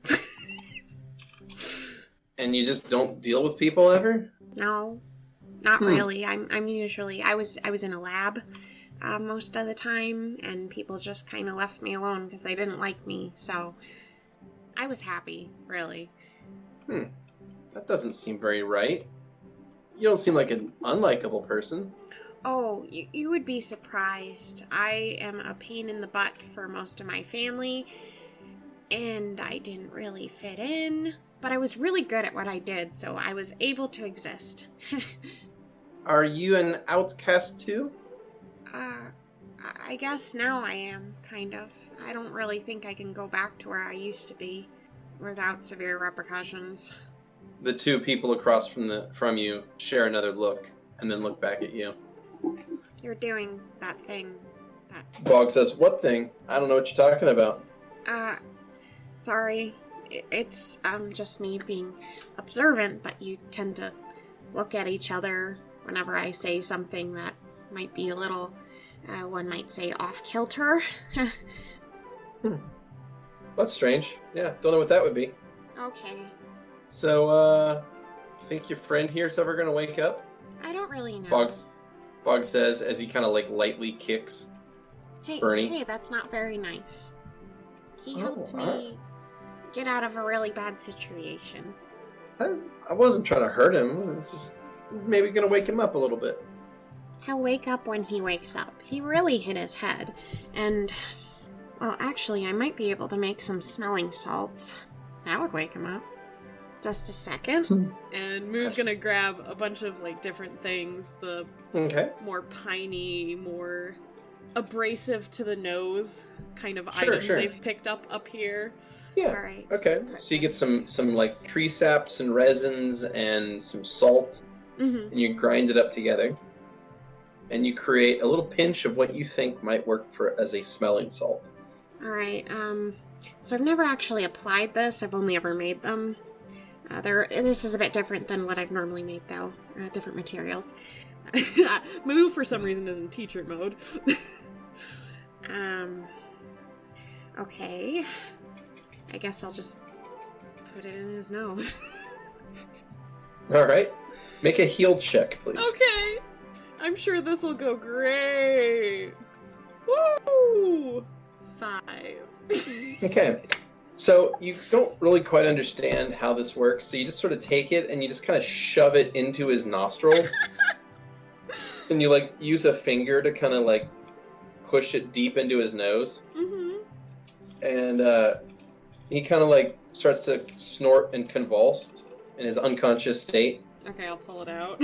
And he eventually kind of starts to shake a little bit, and then his eyes pop open, and his eyes are totally bloodshot. Oh shit! Like he'd burst blood vessels in his eyes. He's like, oh, what happened? I don't know. I found you on the ground here. Are you okay, Bernie?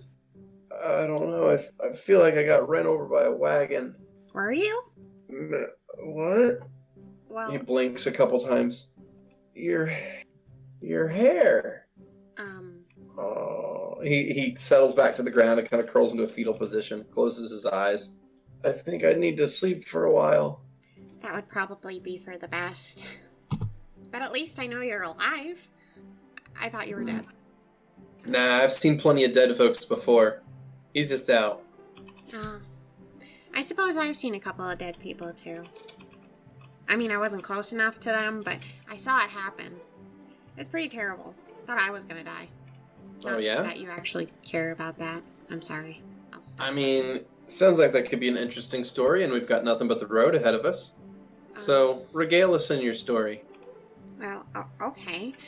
So, I was traveling with Bernie and these two other people who were not very nice and kind of threatened to kill Bernie several times.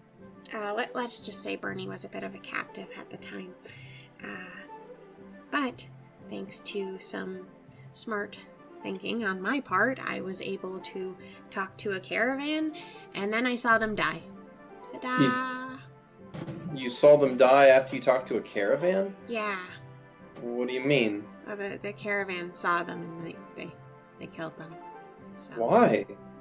Why would a caravan just attack the people traveling with you? I mean, and then why didn't they attack you? Were they taking you hostage or something? These weren't like slavers or something, were they? No, they were really nice. They helped us out quite a bit. Wait, the people we were traveling with originally or the caravan? I'm confused, sorry. Well, wait, would the answer have been yes in either case? Blank stare. Huh. I feel like I should stop talking to you guys. The two of your traveling companions give each other another quick look and then look back at you. You're doing it again. I mean, you just seem really interesting, that's all. So tell me more. Your friend here helped you. How's that? He vouched for me with the caravan. I thought they'd hurt me too. The same way they hurt the other people you were traveling with. Mm-hmm. But they didn't. They were actually really nice. But they hurt the people you were traveling with. That you said they killed them, like right in front of you. Yeah. Did they say why? Yes. And what was that reason? Blank stare. Bog lets out like a long sigh. I feel like we might be talking in circles here. You? Perhaps it's wiser to not know an entire story sometimes. You say so, but I can regale all you need to know. Need to know? No. Needs a want. Alright, what do you actually want from me? Entertainment, mostly. I mean, we've got a long road ahead of us. Well, I don't think it's really good to pursue this conversation any further. Unless you're going to ask me other questions, I don't want to talk about this anymore. Thank you, sorry. Okay, sorry, that was a bit abrasive. Bog kind of chuckles, and Pedor will turn to Bog, tell him that it's time to leave this nice traveler alone if they don't want to share all their secrets. Oh, well, Bernie's still technically alive. And he said he just needed sleep. I guess I'll read some books, so I'm going to not talk to you anymore. Thanks, sorry. Bog will chuckle and start to have a conversation with Pedor. And Moo will climb up to their bed and get their beloved book out. Alright.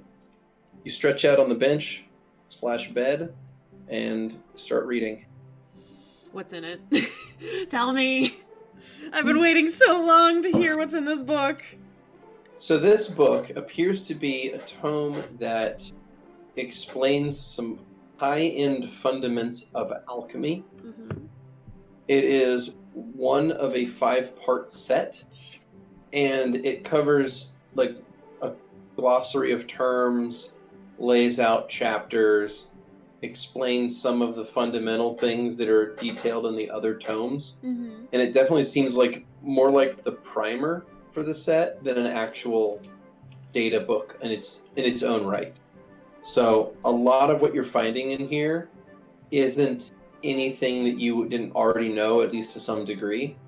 Okay. But it is definitely, just by the way it's written, you can tell it's put together by a master. So he's laying out what you would have considered advanced alchemy concepts in the glossary of terms for basic alchemy. So whatever's in these other 4 tomes is stuff that's well beyond anything you've learned before. Amazing. Perfect. So, I mean, even though a lot of the stuff is things you've already kind of know and have worked on for many years, it's being just dealt with in such an offhanded manner that you realize that the rest of this series is going to be extremely advanced. I'm so excited for Moo. You find yourself almost drooling at the thought of so much knowledge. Once in a while, I'll glance over, see if Bernie's still breathing, and then make sure the other 2 aren't causing problems for me. They seem to be talking about bets, but you haven't really been paying attention. Okay. Well, nothing I want to pay attention to anyways. Mm-hmm. Bernie's still alive? Yeah, he's still sucking air. Okay. Book time. Alright. So in that case, you will read for the rest of the day. Mm-hmm. When the caravan pulls over for the evening, the wagons will circle, and they'll set up a small camp between the wagons, and Pedor and Bog both will volunteer to, leave you 2 alone in the carriage and sleep under the stars. Oh, well, that's very sweet of you two. Be safe out there. There are wolves. We're just going to be right here by the campfire. But there It's fine, really. Wolves outside there. What is Pedor's reaction? Pedor kind of looks at you and smiles and goes, "Yes, I know. There are wolves, and that's okay." Oh, well, alright, if you say so. Sweet dreams? And you too. Thank you. It's very kind of you. You're welcome. Okay. Pedor seems pleased with the conversation. That's good. Moo feels uncomfortable. Well, I'm pretty tall. I wonder if I could lift Bernie up onto the bed. Well, what's your strength score? That's a really good question. I don't want to answer. It's an 11. You're above average. Yeah, you can huck him into a bed. That's not a problem. Okay. It's a bit of a strain, but you can do it. Yarr. What is it? Are we under attack? No, I was just putting you onto a bed to sleep. Because the other two, they're gonna sleep out under the stars tonight, and gave us the, this cart alone, so that, you could have a bed, which was really nice of them. He kind of blinks a couple times, and his eyes still look pretty bloodshot. And he's going to reach out and kind of like grasp your hand very weakly and say, "Thank you." You're welcome, Bernie. Do you know what happened, though? Did you just fall? You said you got hit by a cart? I don't remember that well. Oh. I remember seeing you and your hair, and then My hair. I think I need to go back to sleep. Okay. Well, sweet dreams. They're there. Okay. And then as he kind of drifts off to sleep, he says, yeah, it was almost unintelligible. Yeah, I know. Yeah. He's just mumbling in his sleep. Night. Going to bed. Fuck that. Doot. Alright, so you stay up for as long as you want reading your book. Yeah. Until eventually you decide to either sleep or let your trance take you, whatever you want to do. So whether you want to meditate or sleep. I think Moo still meditates. I think that's all they know how to do. Mm-hmm. But they try to put like a blanket over themselves so it doesn't look as bad. Right, so they can probably like lay down and try to like lay there still and meditate, so they appear to be sleeping. But it's still just meditation. Yeah. So they're gonna get up in like 4 hours. Mm-hmm. Yeah, so you wake up 4 hours later fully rested, and sun's probably not even up yet. Perfect. A perfect time to go and look for things. Yeah. So Moo's gonna look around for other foliage and weird Alright. objects that they have not put in vials yet. Make a perception check, please. A perception check? A perception check. Okay. That wasn't a check I anticipated you to ask me. A 17. Alright, make a survival check, please. Okay. Ooh, 18. Very nice. Alright, so you spend the first few hours of the day before the sun even comes up scouring the area around the campsite for anything of interest. Mm-hmm. And you find a couple new samples, a few different types of new flowers, some plants. You take a couple of leaf trimmings. You find some hedges that you didn't have before. And you're just kind of trying to catalog and organize everything. Writing them in my notes. Mm-hmm.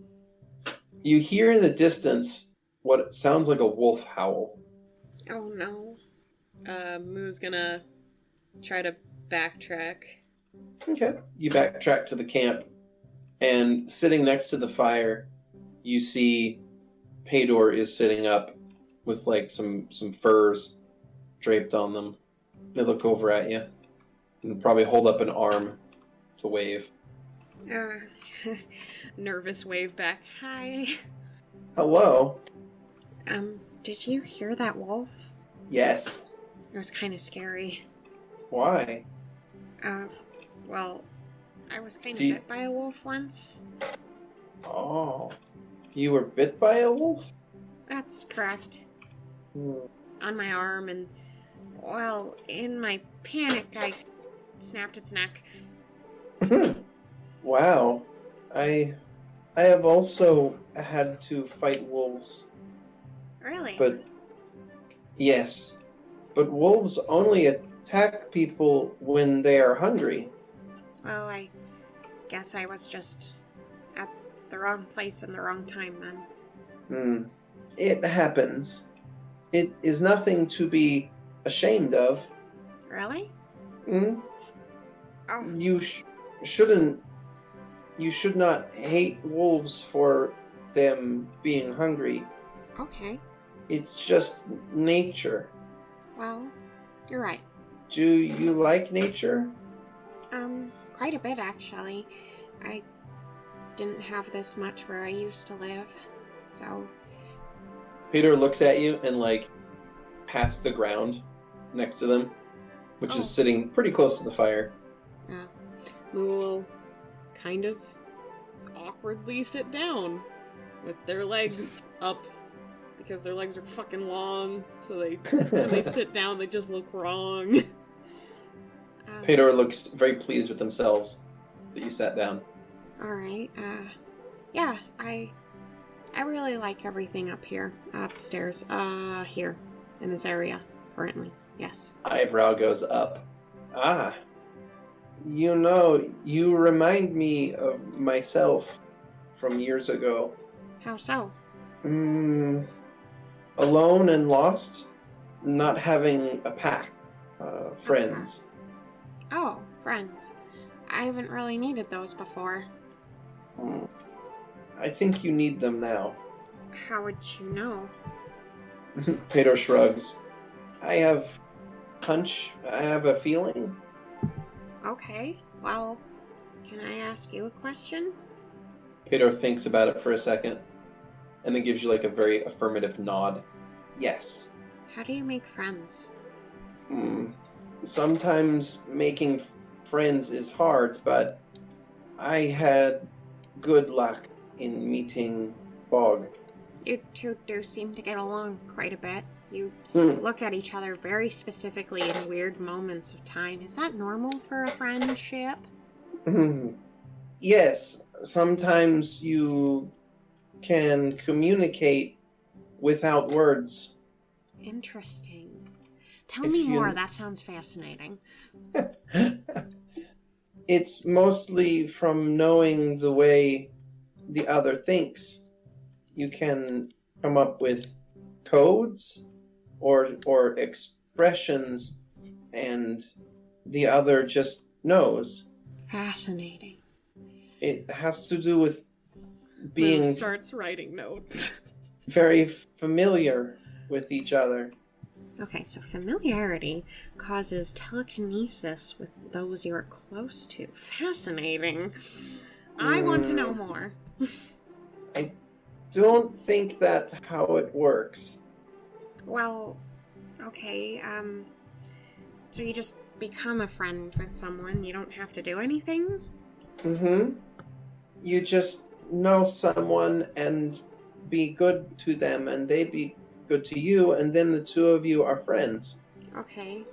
All right. And friends help each other and trust each other. And then you go and get more, and then you have a pack like me and Bog have. Fascinating. So are they normally called packs? Maybe. Ours is. Okay, sometimes called packs. Not maybe all the time, maybe. Question mark. Question mark. Okay. Yes, that sounds right. So, I guess Bernie's technically my friend. You disagree? Bernie... Pedor blushes. Bernie's... I do not want to talk about Bernie.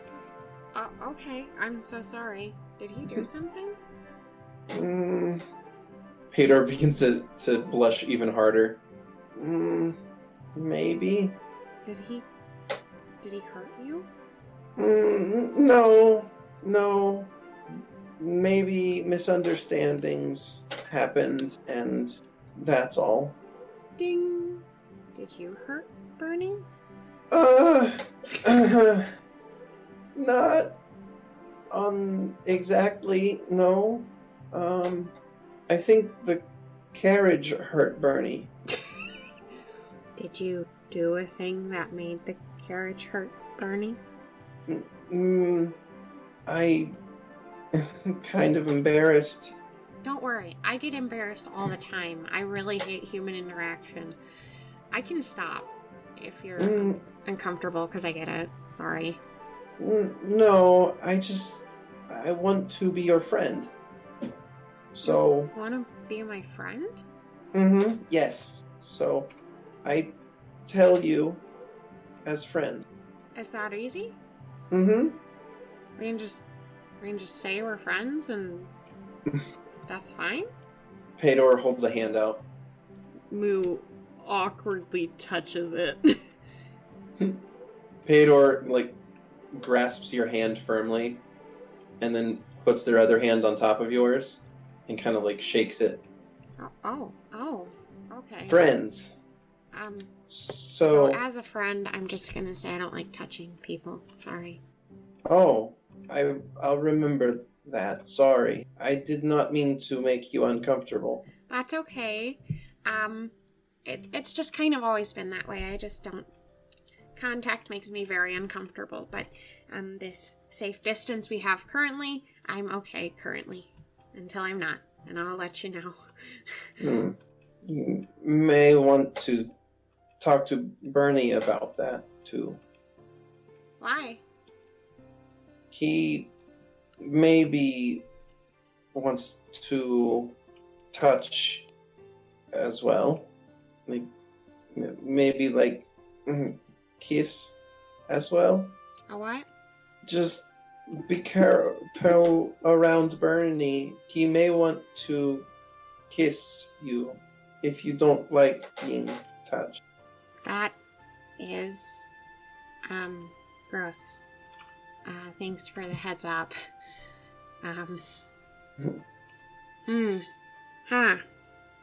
Alright, this is interesting. How do you know this?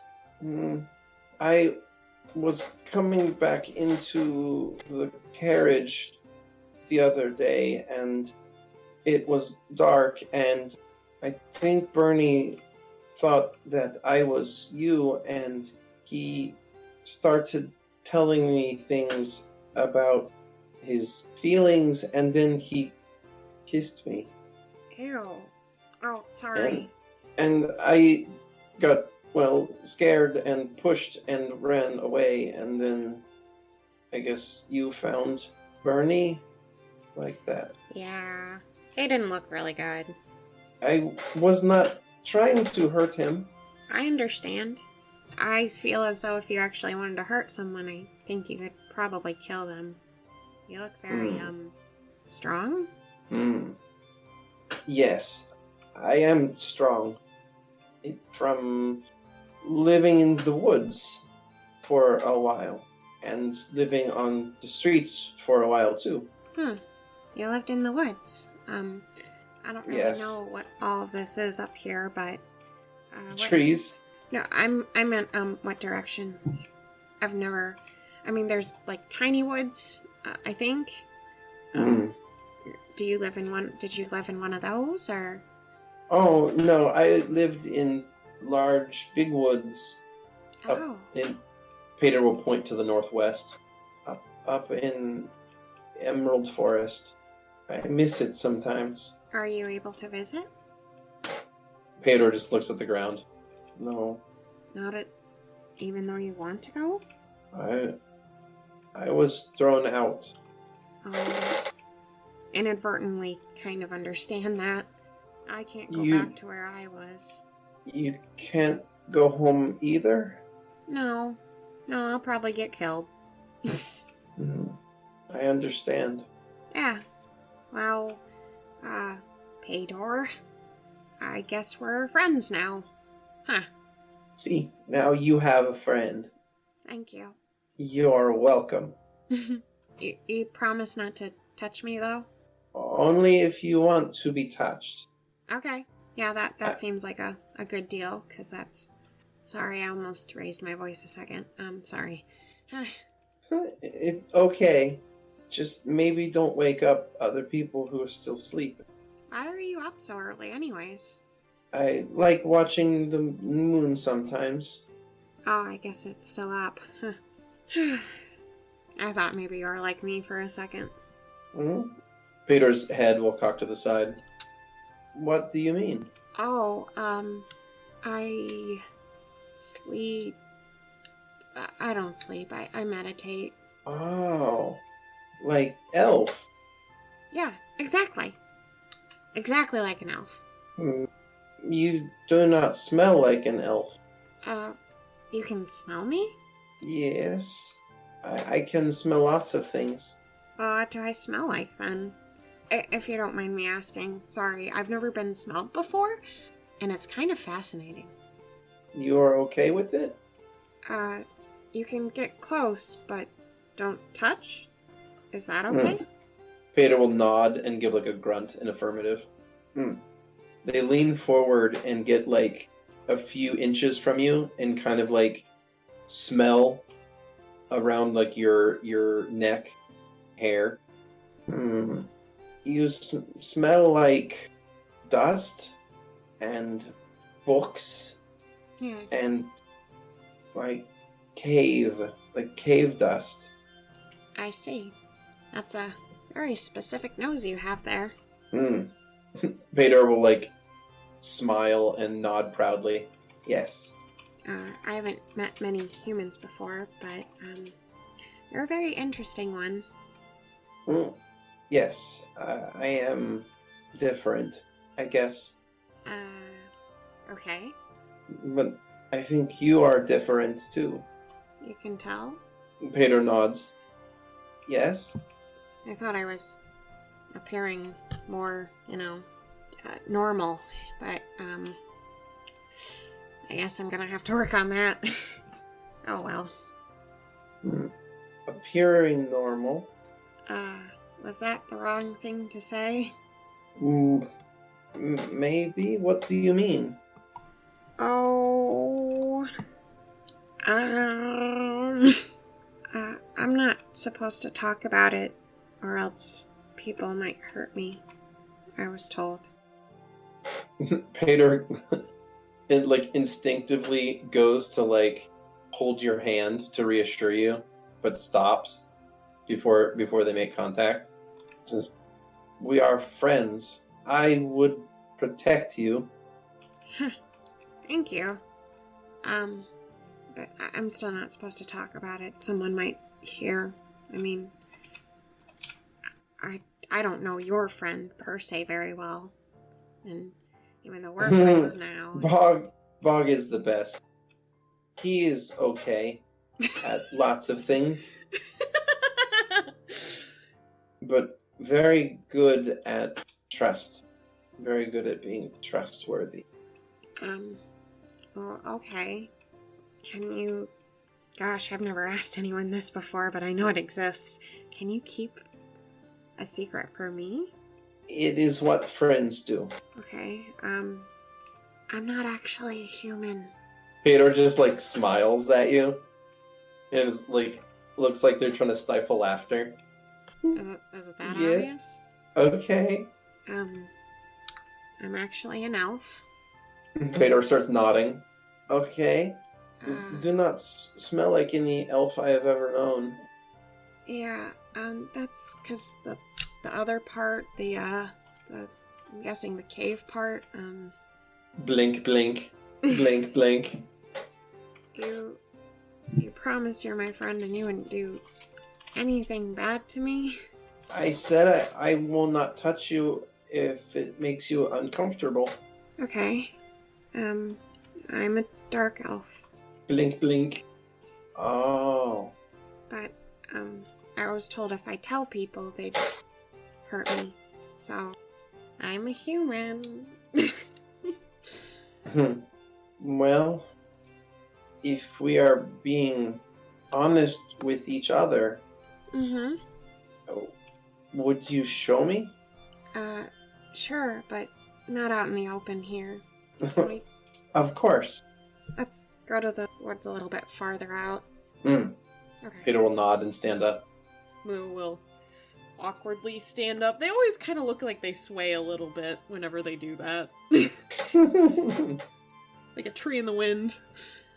And Moo will start walking towards the tree line once they're far enough away where Moo thinks that no one can see them.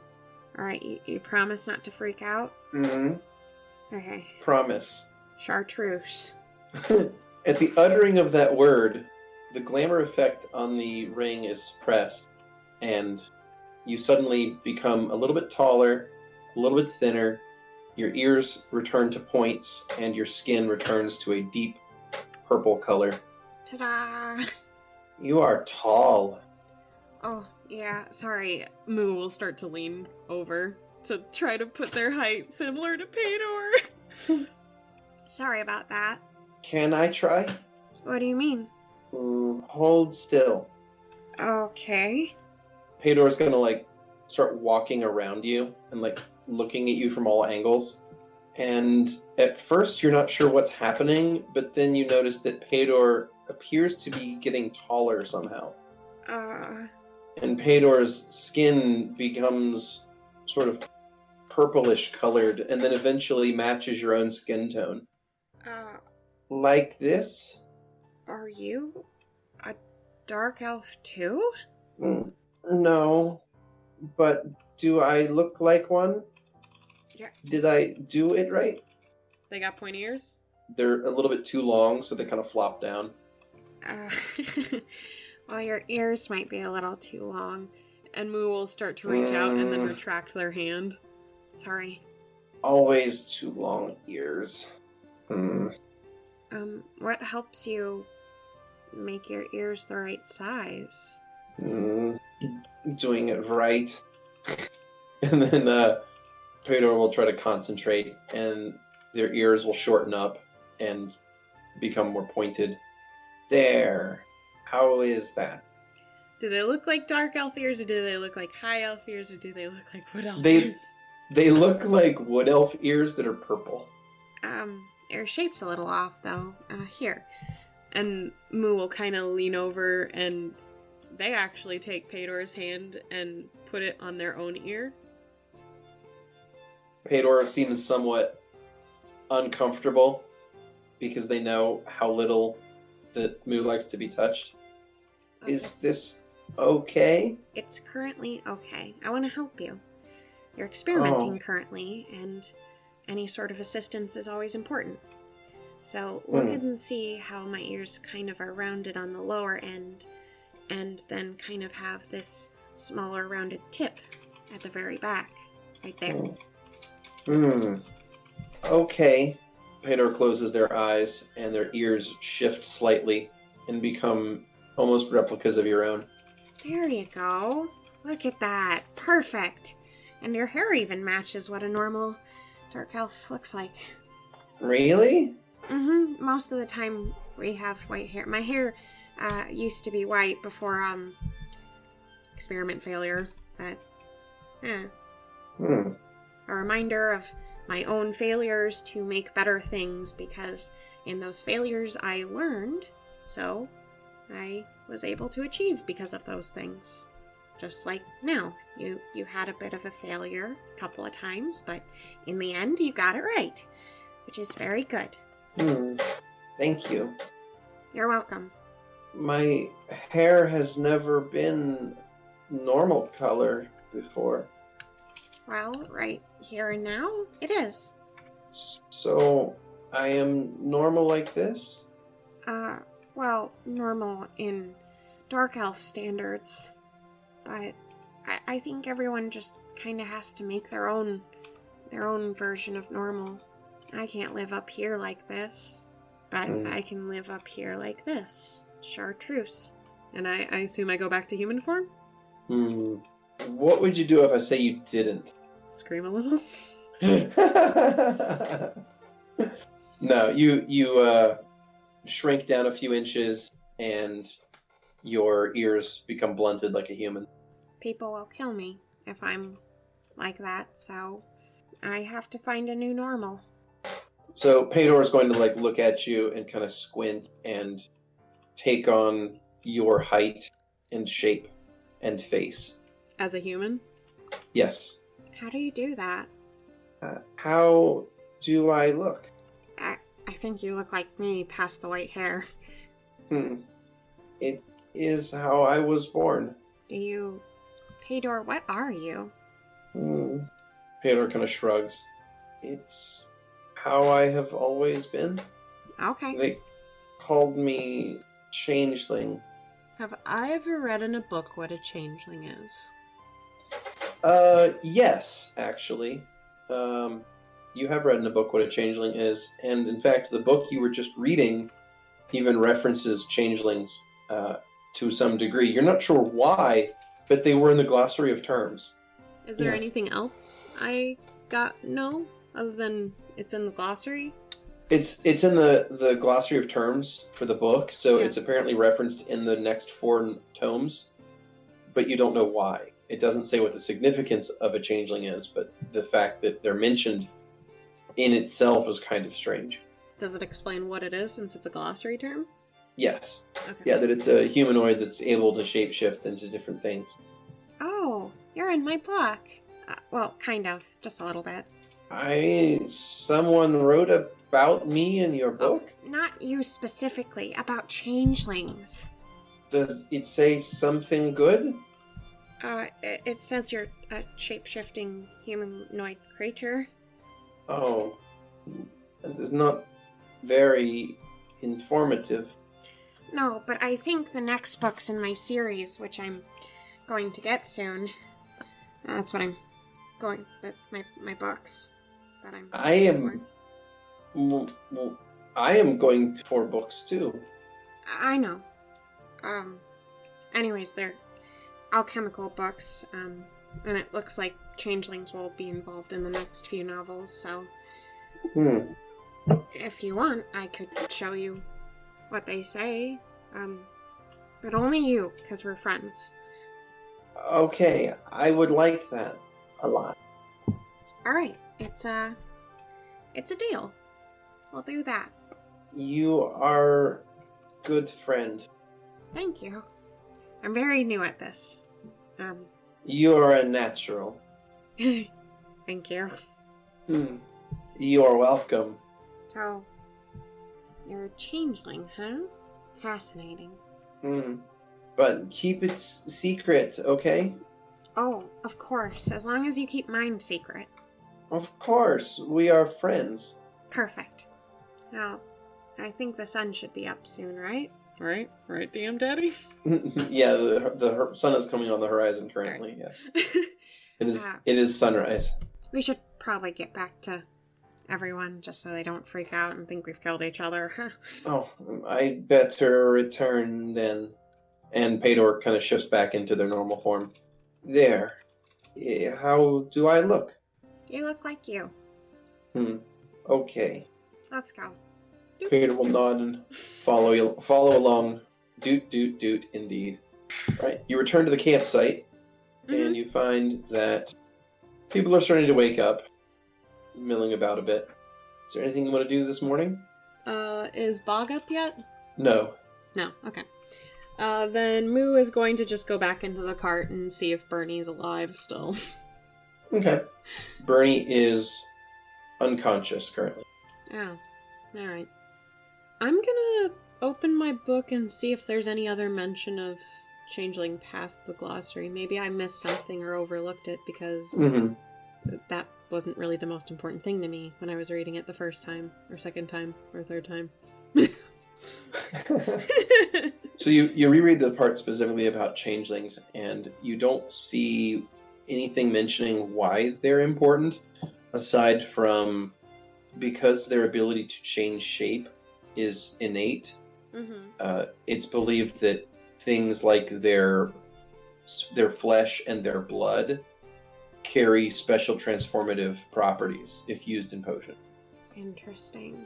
So if you were to get some of Pedor's blood or flesh, you might be able to use that to do some sort of mutagenic or transformative potion. Okay. Interesting. Okay. All right. Now, Moo's curiosity is more like if they used, let's see, the Disguise Self potion with some of Moo's DNA, how that would look.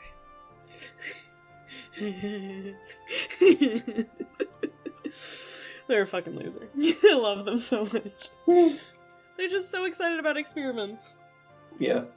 But that's all Moo's gonna do unless Bernie looks like he's gonna stir in some way. Bernie will stir eventually, just not while you guys are camped. Okay. Alright, Moo's actually gonna take their book out to Paydor, because I figure Paydor just went back to the fire. Mm-hmm. And they're gonna show Paydor the section about changelings. In my blood? It appears so. Hmm. Has anyone ever taken your blood before? Yes. My father? You have a father. He adopted me and helped when I needed help. And you gave him your blood? He asked if he could have it, and I said yes. He studied it like sort of like you might, I guess. Oh, a scientist. Fascinating. All right. Well, that makes sense. He was actually he is why I'm on the road. He ordered books, had books brought to him, but the books never arrived. His books got stolen from him? He wanted books, so he sent people to get them, and they never arrived. And then they're going to auction them in Capriana, and I have to buy them for him. Oh, he ordered them to take them? He needed books that were not for sale, I guess. Do you know where they took it from? Shit, does Pedro know the answer to that? No. Okay, Pedro shrugs then. I just need to get them back for my father. I understand. I'm also trying to get my books back since they were stolen, so... So, we are both after stolen books. Correct. Life is funny sometimes. That's true, but let's hope we both get books. I hope that if I help my father get these books, then maybe he can help me. And Pedro kind of puts a hand on their chest. Help me to go home again. I see. Well, if you don't mind, can I help too? Pedro will nod. Of course, you are friends. You can help as much as you want. Cool. This will be my first time voluntarily helping without issues. It is because you are a good person. Thank you, Paydor. That's very nice of you to say. People aren't normally nice to me. I have learned that people are nice once you get to know them. Usually. Upstairs is so fascinating. It's so much different than where I was from. You do not have to go back if you do not want to. I don't really have all I really want is my books, so I just don't exactly know where I'm going after I get my books. What do people do up here? Do they get labs, or are they given labs? You could come back to Florica with me and Bog. You guys have a home? We have room that we could make lab too for you. We could make you a lab. Really? You would do that for me? Pedor shrugs and is like, it mostly holds boxes of stuff right now. Crates of, well, goods. Well, sure. If you don't mind making room for me, I would love to. I am sure the rest of the pack will like you a lot. But they won't touch me, right? Some of them might try to give you a hug. Oh. I will warn them. Thank you. You're welcome. I think you're the first person I've ever liked, Pedor. Poor Beardy. Pedor just kind of smiles at you. The thought crosses their mind to give you a hug for just like a split second. But they don't. Because consent is important, people. Alright, so that's kind of the morning, I think. Yeah. Just sitting and talking about books to Pedor. Alright, so the two of you talk for a little while before the rest of the camp is up and about. They load everything back up into the wagons, and you all roll back out. While you're on the road toward Capriana, Bernie will come too. I'd like to think that Moo is actually sitting next to Pedor. If they're on the bench, it would be them, Pedor, and Bog. Then Bog, in that order.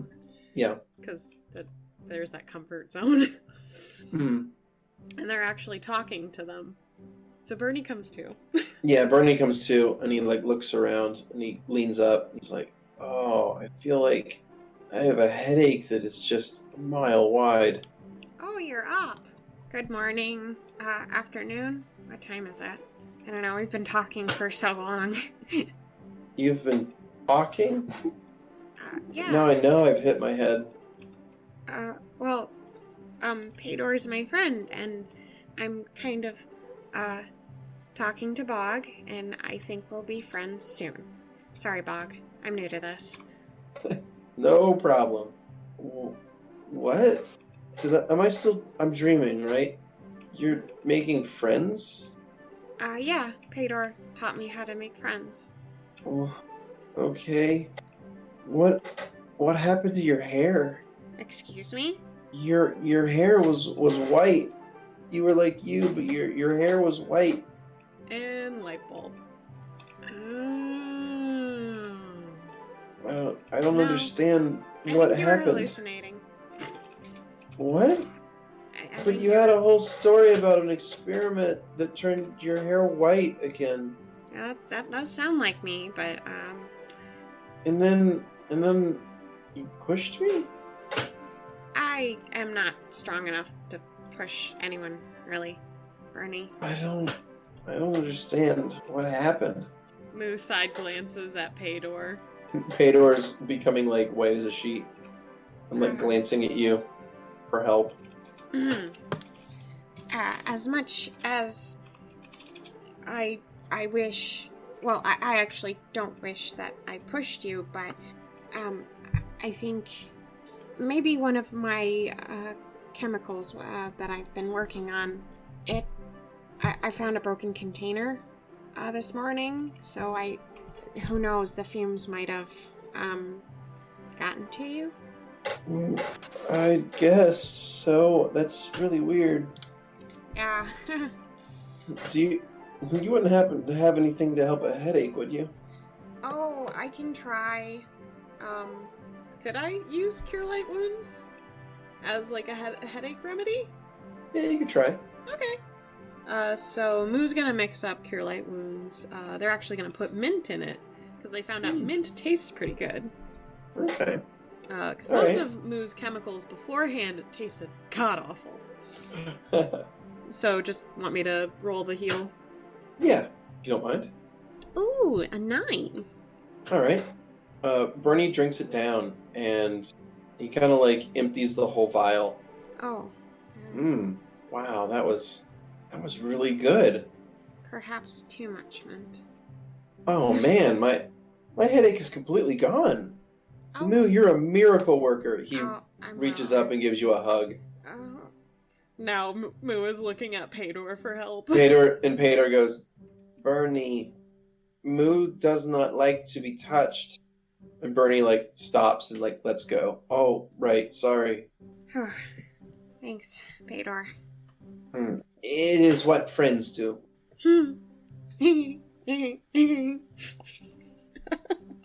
Sorry, laughing as Moo is really funny to me. You started laughing as Moo and you ended up laughing as yourself. They're just so genuinely happy. It's just their laugh is god awful.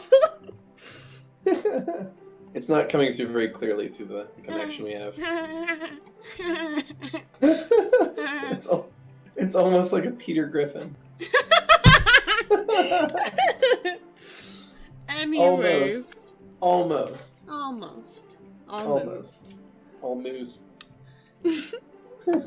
So yeah, Bernie, Pedor is my friend. When did that... How long was I out? Was it more than a day? Was it more than a day at this point? It was like a day and a half, yeah. Oh, about a day and a half-ish. It's kind of hard to tell with the whole sunshine thing. He kind of like looks... He gives a pointed look at you.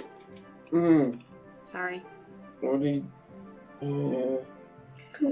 I think at this point, if he was still asleep... Oh, wait. Bog's not a friend yet, so that has to take some time. But he's getting there. Yeah. Anyways, Pedor, what I was saying was, once we get the books, do you maybe want to exchange information? I know you're going to get yours. And I know you will get yours. And we can read over them together and exchange notes. But my books have to go back to my father. Oh, that's fine. I just like learning, so if we travel together, we can... You would have more time to read father's books. Exactly. And besides, I'm going back to Lorca with you guys anyways. Wait, what? What? You're going back to Florica with them? Yeah, they offered to, make me a lab. But what about us? I thought we were traveling together. Blink, blink. Yeah, we're traveling right now. I mean, yeah.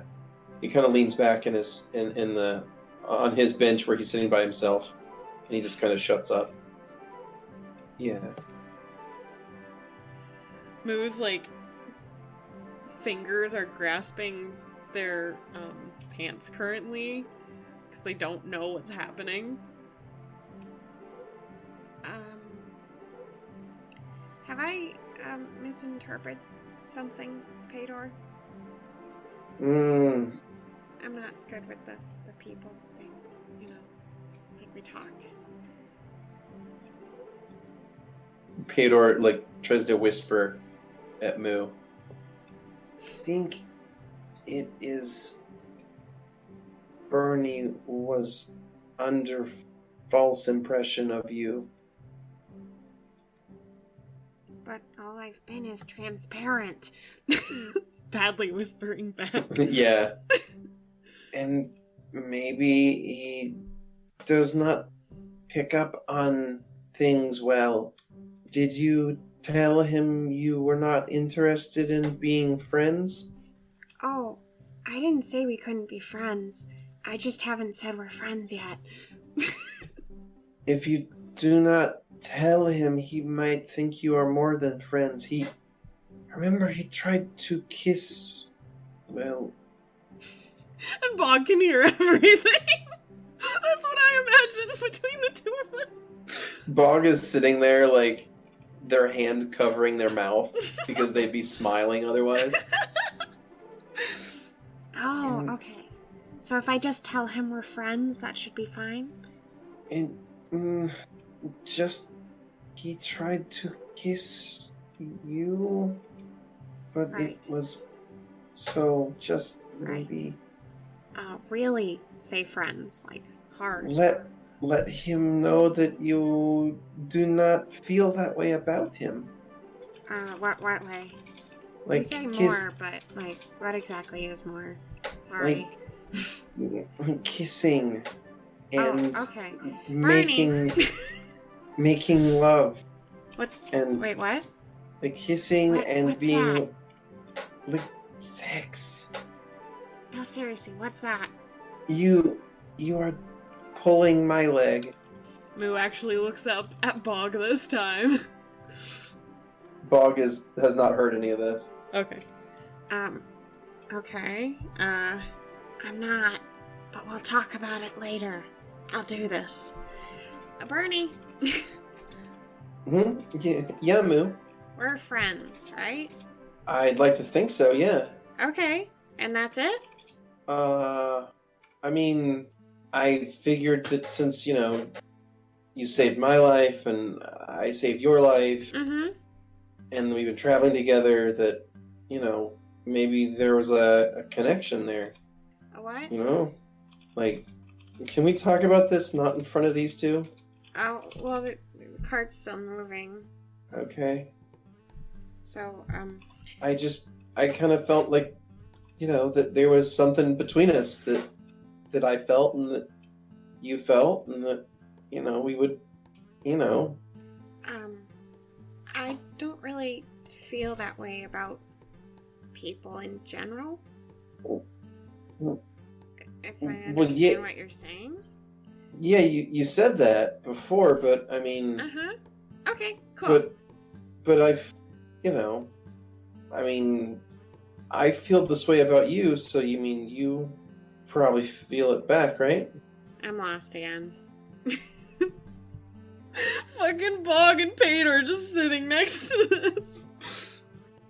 Pator's probably, like, cringing, and Bog is just reveling in this. Bernie, I just don't, I like having friends, and this is all very new, and soon I'm going to get another. Thank you, Bog. That's coming soon. You got it, he says between suppressing laughs. Even I'm trying to suppress laugh over here. But I just don't feel that way towards anybody. Not at all. Is that really that unusual? I mean, I don't know what to think. Like, it's not. Was I out long enough, and you got feelings for one of these two? Oh no, not at all. Sorry. It's just Moo just turns. I just don't. Well, it's someone else, isn't it? I don't at all. Bernie. Which one of them? I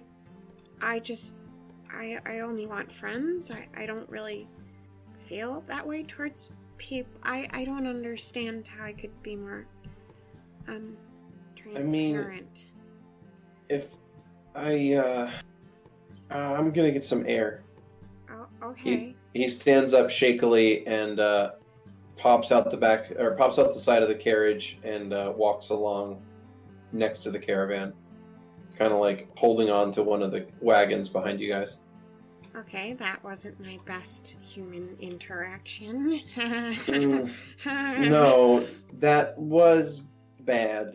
Oh, but God. It was not your fault. It seems like he did not get the big picture. Well, I know you understand. Well, I think you do, because we're friends. Bog, do you understand what I mean when I don't like people that way at all? Does that not Sure. make sense? Yeah, you're not into people like that. Okay. Yeah, I've met folks like that before. Oh, okay. Have you never met anyone else like that before? Oh, well, I didn't meet a lot of people in the past my family, and my sister was very active as a person with other people. She liked touching. And that's your older sister or younger sister? Are all my siblings older than me? I don't know. Okay. Older. Older. You wouldn't like her. She's she's one of the few people kind of okayly nice to me back where I'm from. But, Peter. Yes? You promise Bog's a secret keeper? Mm-hmm. Bog is my best friend. He keeps all of my secrets. Is there a way to cover up any of the openings in the carriage? Yeah, you can. The door is closed, so there's no... Like, Alright. there's like a couple of windows, but there's shades you can draw. Alright, Moo's gonna draw all the shades and make sure that there's either something in front of the door or something locking the door. Alright, just a second. Alright, Bog. If we're gonna be friends, I'm gonna tell you a secret. Hey, I like secrets. Lay it on me. He gives a look at Paydor, and he kind of smirks, and probably gives a wink. Chartreuse. You shift back into Dark Elf form. Bog stands up immediately and points at Paydor and goes, "Ha! I called it! You owe me a gold piece." What? It is not fair. It was a lucky guess, and that's all. In your face, Paydor. Pay up. You Hey, bet on what I was? You knew all along? I bet that you were more than you appeared, and that you had a deep secret.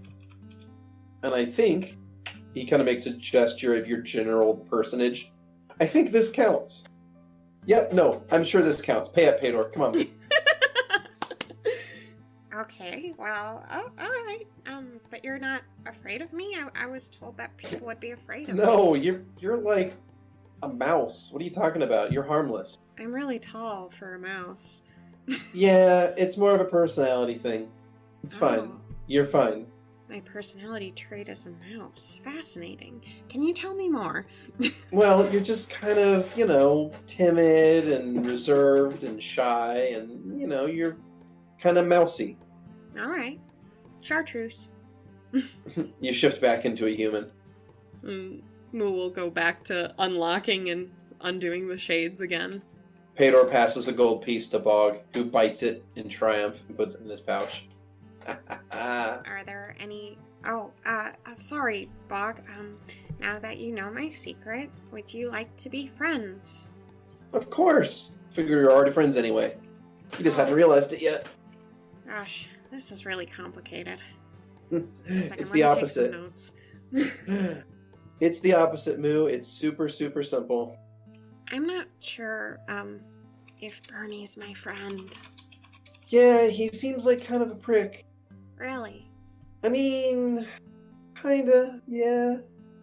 Gosh. He doesn't seem to listen to you. He doesn't seem to really, respect any of your beliefs or opinions. So, he's also, the only thing he's got is he knows your secret.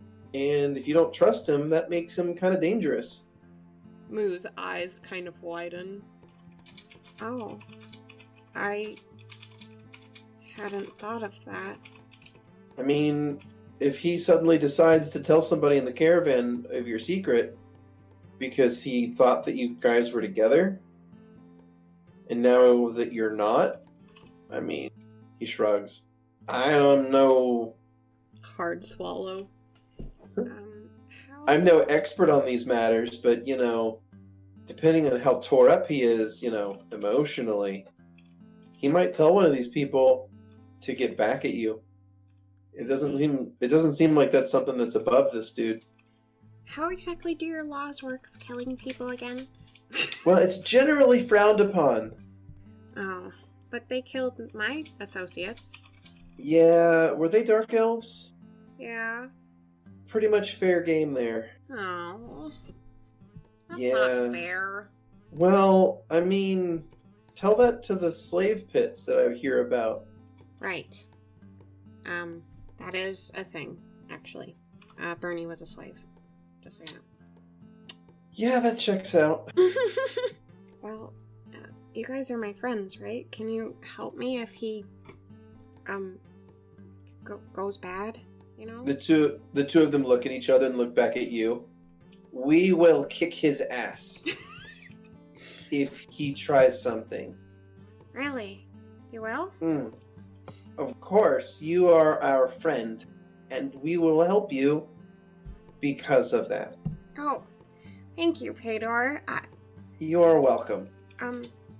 Okay, this is one of those times where it's okay. Could I have a hug? A really quick one, though.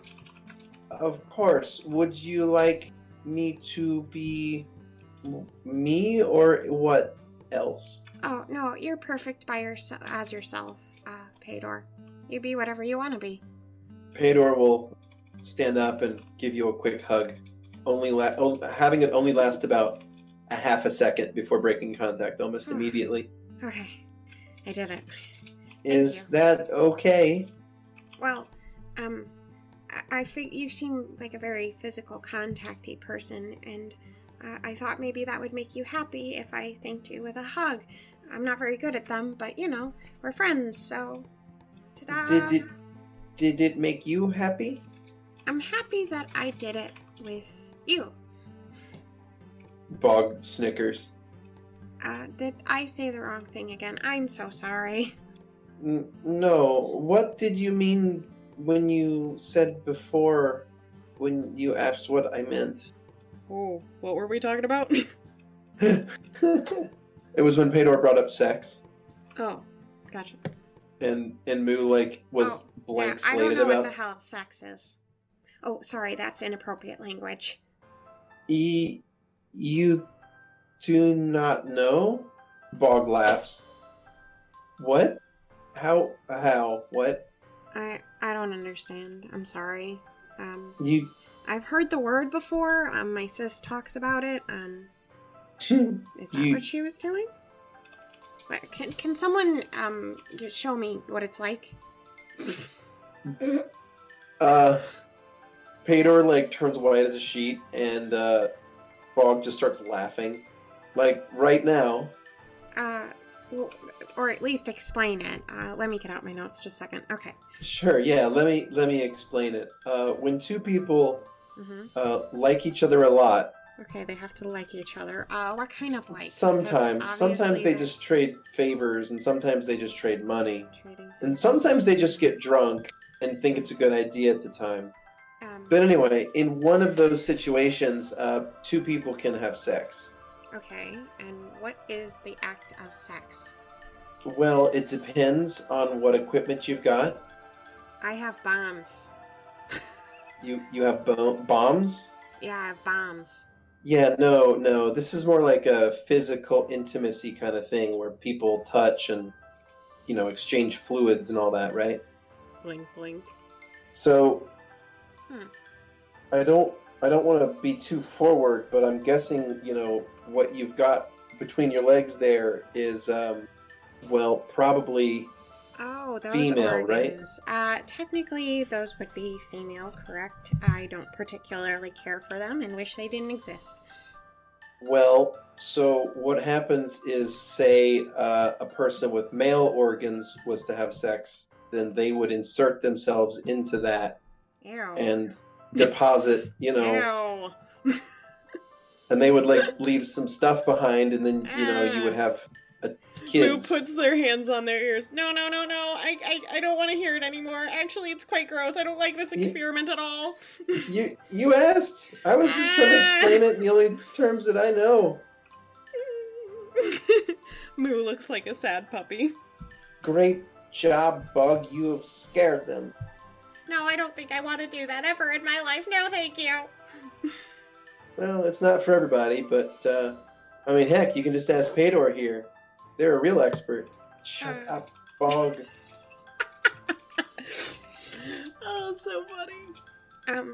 Well, no, thank you, but thank you for the offer. I'm good. I don't think I...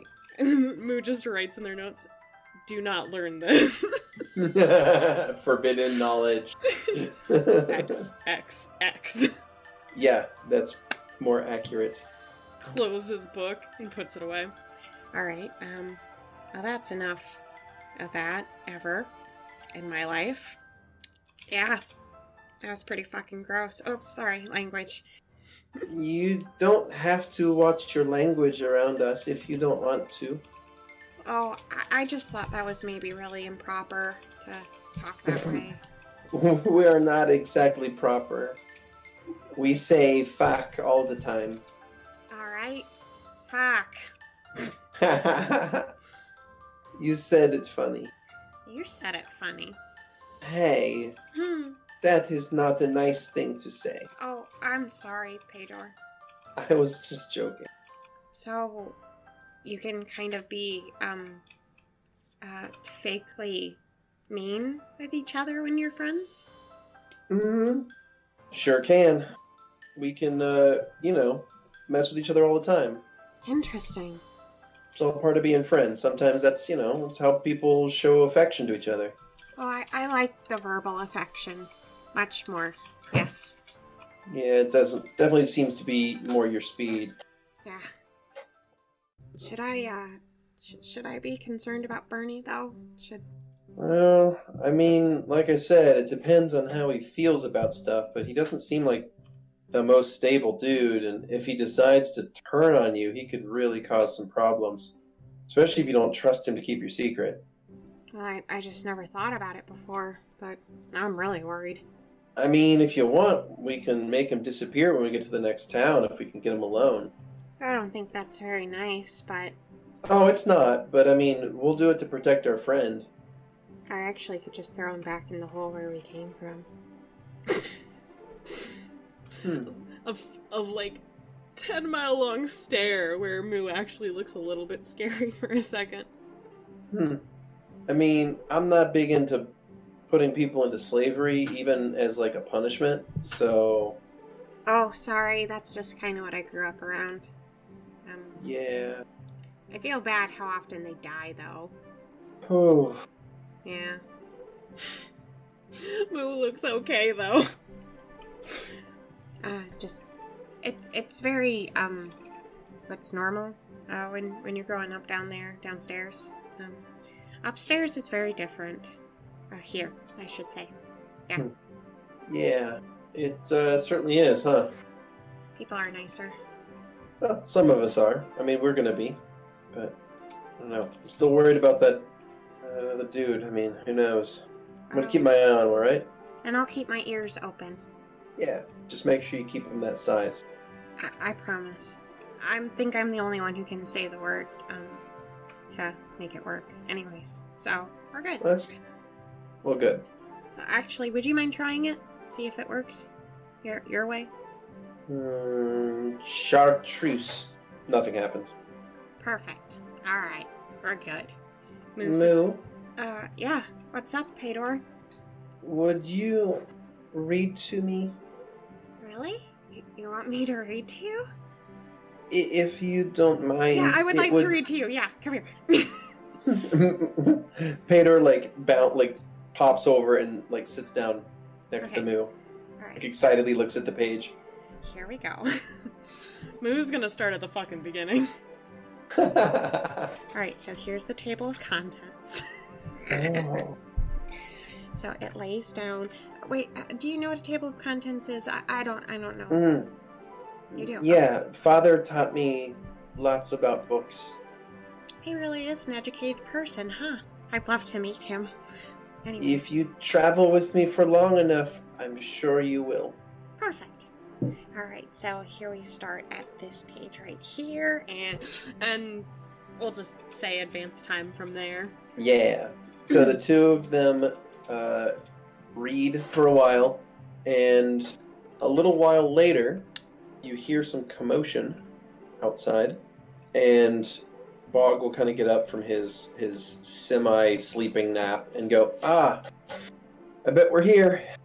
He stretches, opens up the door, puts his head outside, says, oh yeah, that's a city. And the caravan is moving toward a new location. Capriana. And Moo and Pedor have just been reading for hours. Mm-hmm. And Bernie has yet to come back inside. Yeah. You find yourself at the large city of Capriana. It is the capital of Vatra, and it is a large city. The majority of it is the area there in the northwest called Commons. There's also a docks area, as well as a large city park. The more wealthy areas of the town are the Arches and the Castle Ward. And then on the east part of town, there is the East Quarter, It's nestled there on the riverside that is sort of an area for, I guess that would be more for like foreigners who come along the riverways. So the East Quarter probably houses a fair number of halfling travelers and people from Moscova. I see. This is big. Pedor looks excited. Yes. I like big cities. I thought you liked the forest. Mm-hmm. I like the forest a lot, too. I guess I kind of like everything. I think that's a good way to be. It's exciting. So much to do. Yeah, you're right. I think I might be excited, too. Huh. Alright, we're in the city. That's pretty exciting.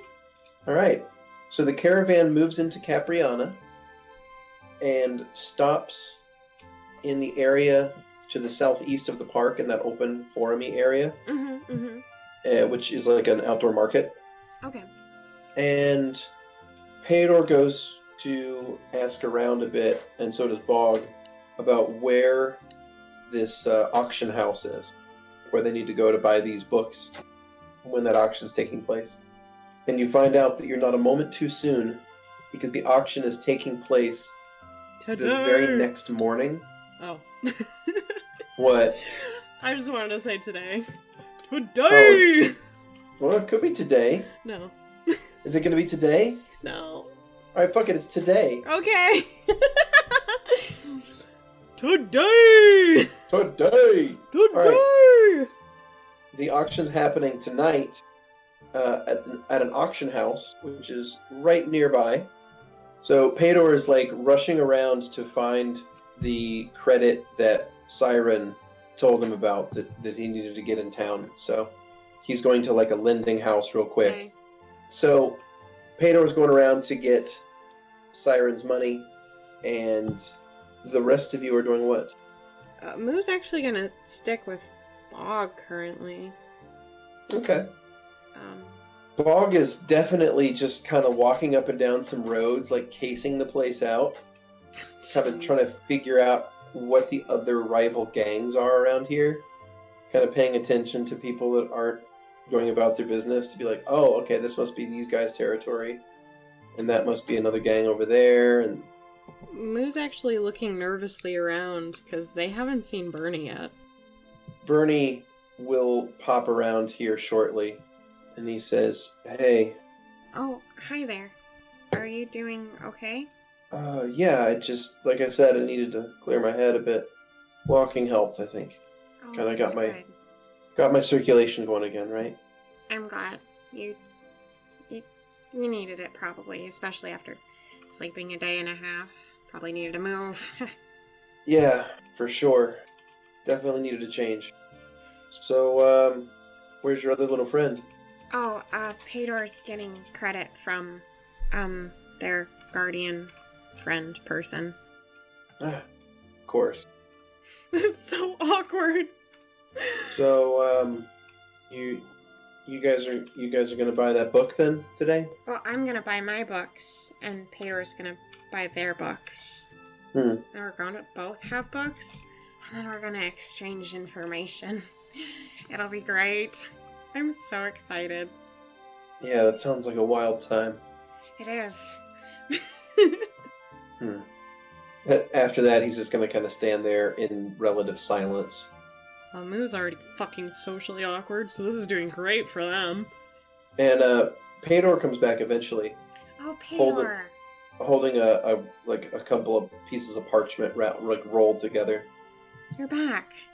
I am back, and I have what I need. I think. Oh, that's We- wonderful. Let's We go need to to. the auction. Yes, we need to go. I don't want to miss my books. So you arrive at a fancy-looking establishment, and there are a couple of people outside that are basically just there as sort of bouncers. And they see a lot of you approach, and you're not really wearing any finery or decent clothes. And they're like, I'm sorry, this is an establishment for people who intend to bid on items, and, well, I do. a lot of you appear to be riffraff. Paydor? We are not riffraff. I am Paydor, and I need to buy books I think for my father. one of those parchments. Oh, Paydor holds up the stack of parchments at one of the guards. And they're like, oh, wait, this is... Huh, okay, yeah, you go on in. They step, after they read who it was from, they step out of the way and let the four of you into the building. Paydor, you Going really in- do know someone powerful and amazing, huh? My father is great. I hope you can meet him one day. I would like that. Especially if he's as smart as he sounds. Yes. So the four of you head into this building, and it is probably the nicest building that Paydor or Bernie or Bog have ever been in. It's just a weird building to me. This is a weird building for Moo. Architecture in this upstairs is just fascinating. So weird. But the area is a wide open area with lots of arranged seats, like arranged in rows, like these bench seatings. It almost looks like pews in a church. But instead of an altar, there's sort of a raised platform where there's a person standing behind a podium, much like a church. But instead of an altar there in the center, there is a couple other people who are holding various items and walking them back and forth, while the person up behind the podium is talking about the item, and people in the audience are holding up their hands, and the person at the podium is pointing at them, saying a number, saying other numbers very quickly, and then pointing at someone else when they raise their hand and saying more numbers.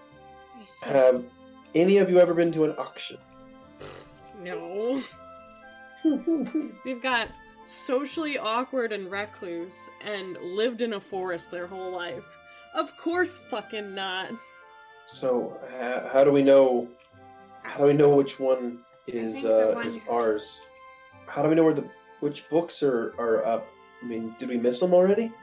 I don't know. I know if I see them, I'll know they're my books. But I don't know about you, Paydor. I have a description of them from Father. What do they look like, Paydor?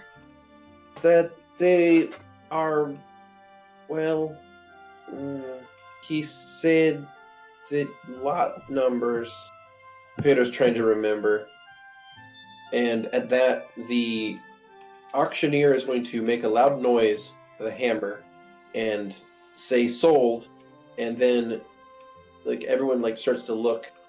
Everyone turns to look up at the stage, and you see two people walking up onto the stage, each one carrying a tome in each hand. Are those my books? They're carrying 4 books, and he says that this is lot 144. And Peter goes, yeah, that's the one, 144. Do I recognize the books? They're your book. Well, they're the library's books. Yeah. They're my books. So they're not going back to the Underdark. We know this. The two of you both lock eyes on these books, and you know that this is your quarry. This is why you're here. Mm-hmm. And the auctioneer says, any opening bids? Okay. Moo's gonna look at their gold. 5 gold? As you say that, Paydor is going to hold up one of these notes and say, 50 gold. Right at the same time as you say 5. That's more than Moo has. I think everything's slowed down for them. And they don't know what to do. Everything's getting very confusing. Yeah. Because suddenly the auctioneer points back at you for just a quick second, then points to Paydor, says some more things, points to some people up in the audience as more and more people are starting to bid on this. And Paydor starts to freak out a little bit and starts looking through all the papers and goes, 50 gold. And the auctioneer ignores Paydor because the number's already well past that point. Paydor, it has to be higher than that number now. And Pedro's like flipping through the papers and trying to add everything together, and he goes, 250 gold. And that's the total of all of the papers that Pedro has. And the auctioneer, the number was probably at about 150 at the time. Yeah. So he goes, 250 in the back there, 250. Anyone else? 1,000 gold.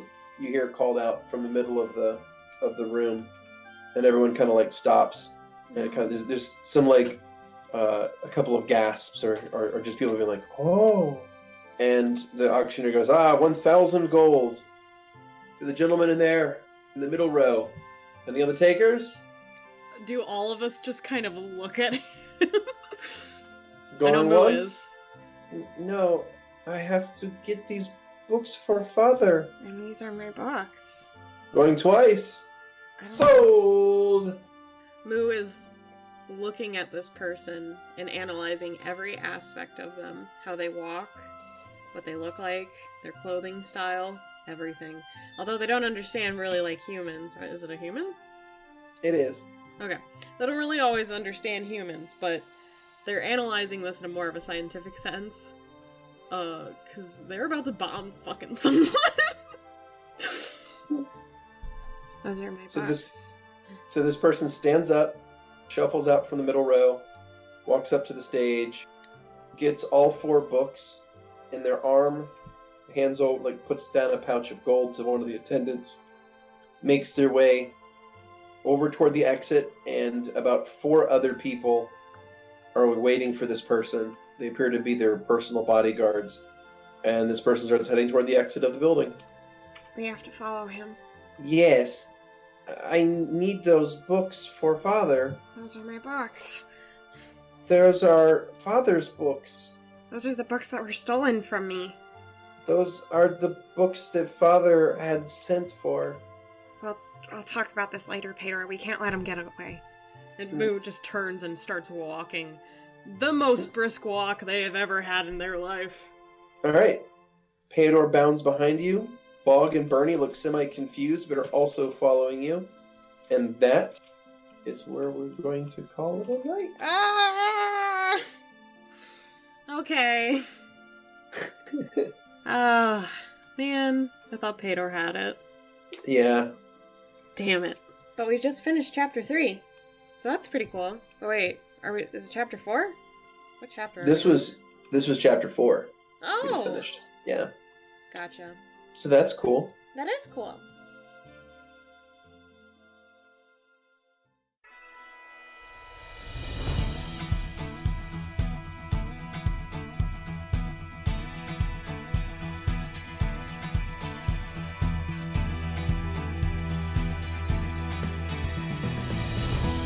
Thanks for listening to Snake Eyes. As always, special thanks to William Succi for the intro and outro themes, and Emily Roll for Fantasy for this episode soundtrack. Interested in following us on social media? Follow us on Twitter at CheckPleaseDND. Or, want to support the podcast and be part of the Czech Republic? Go to our Patreon under the Czech Republic. Until next time!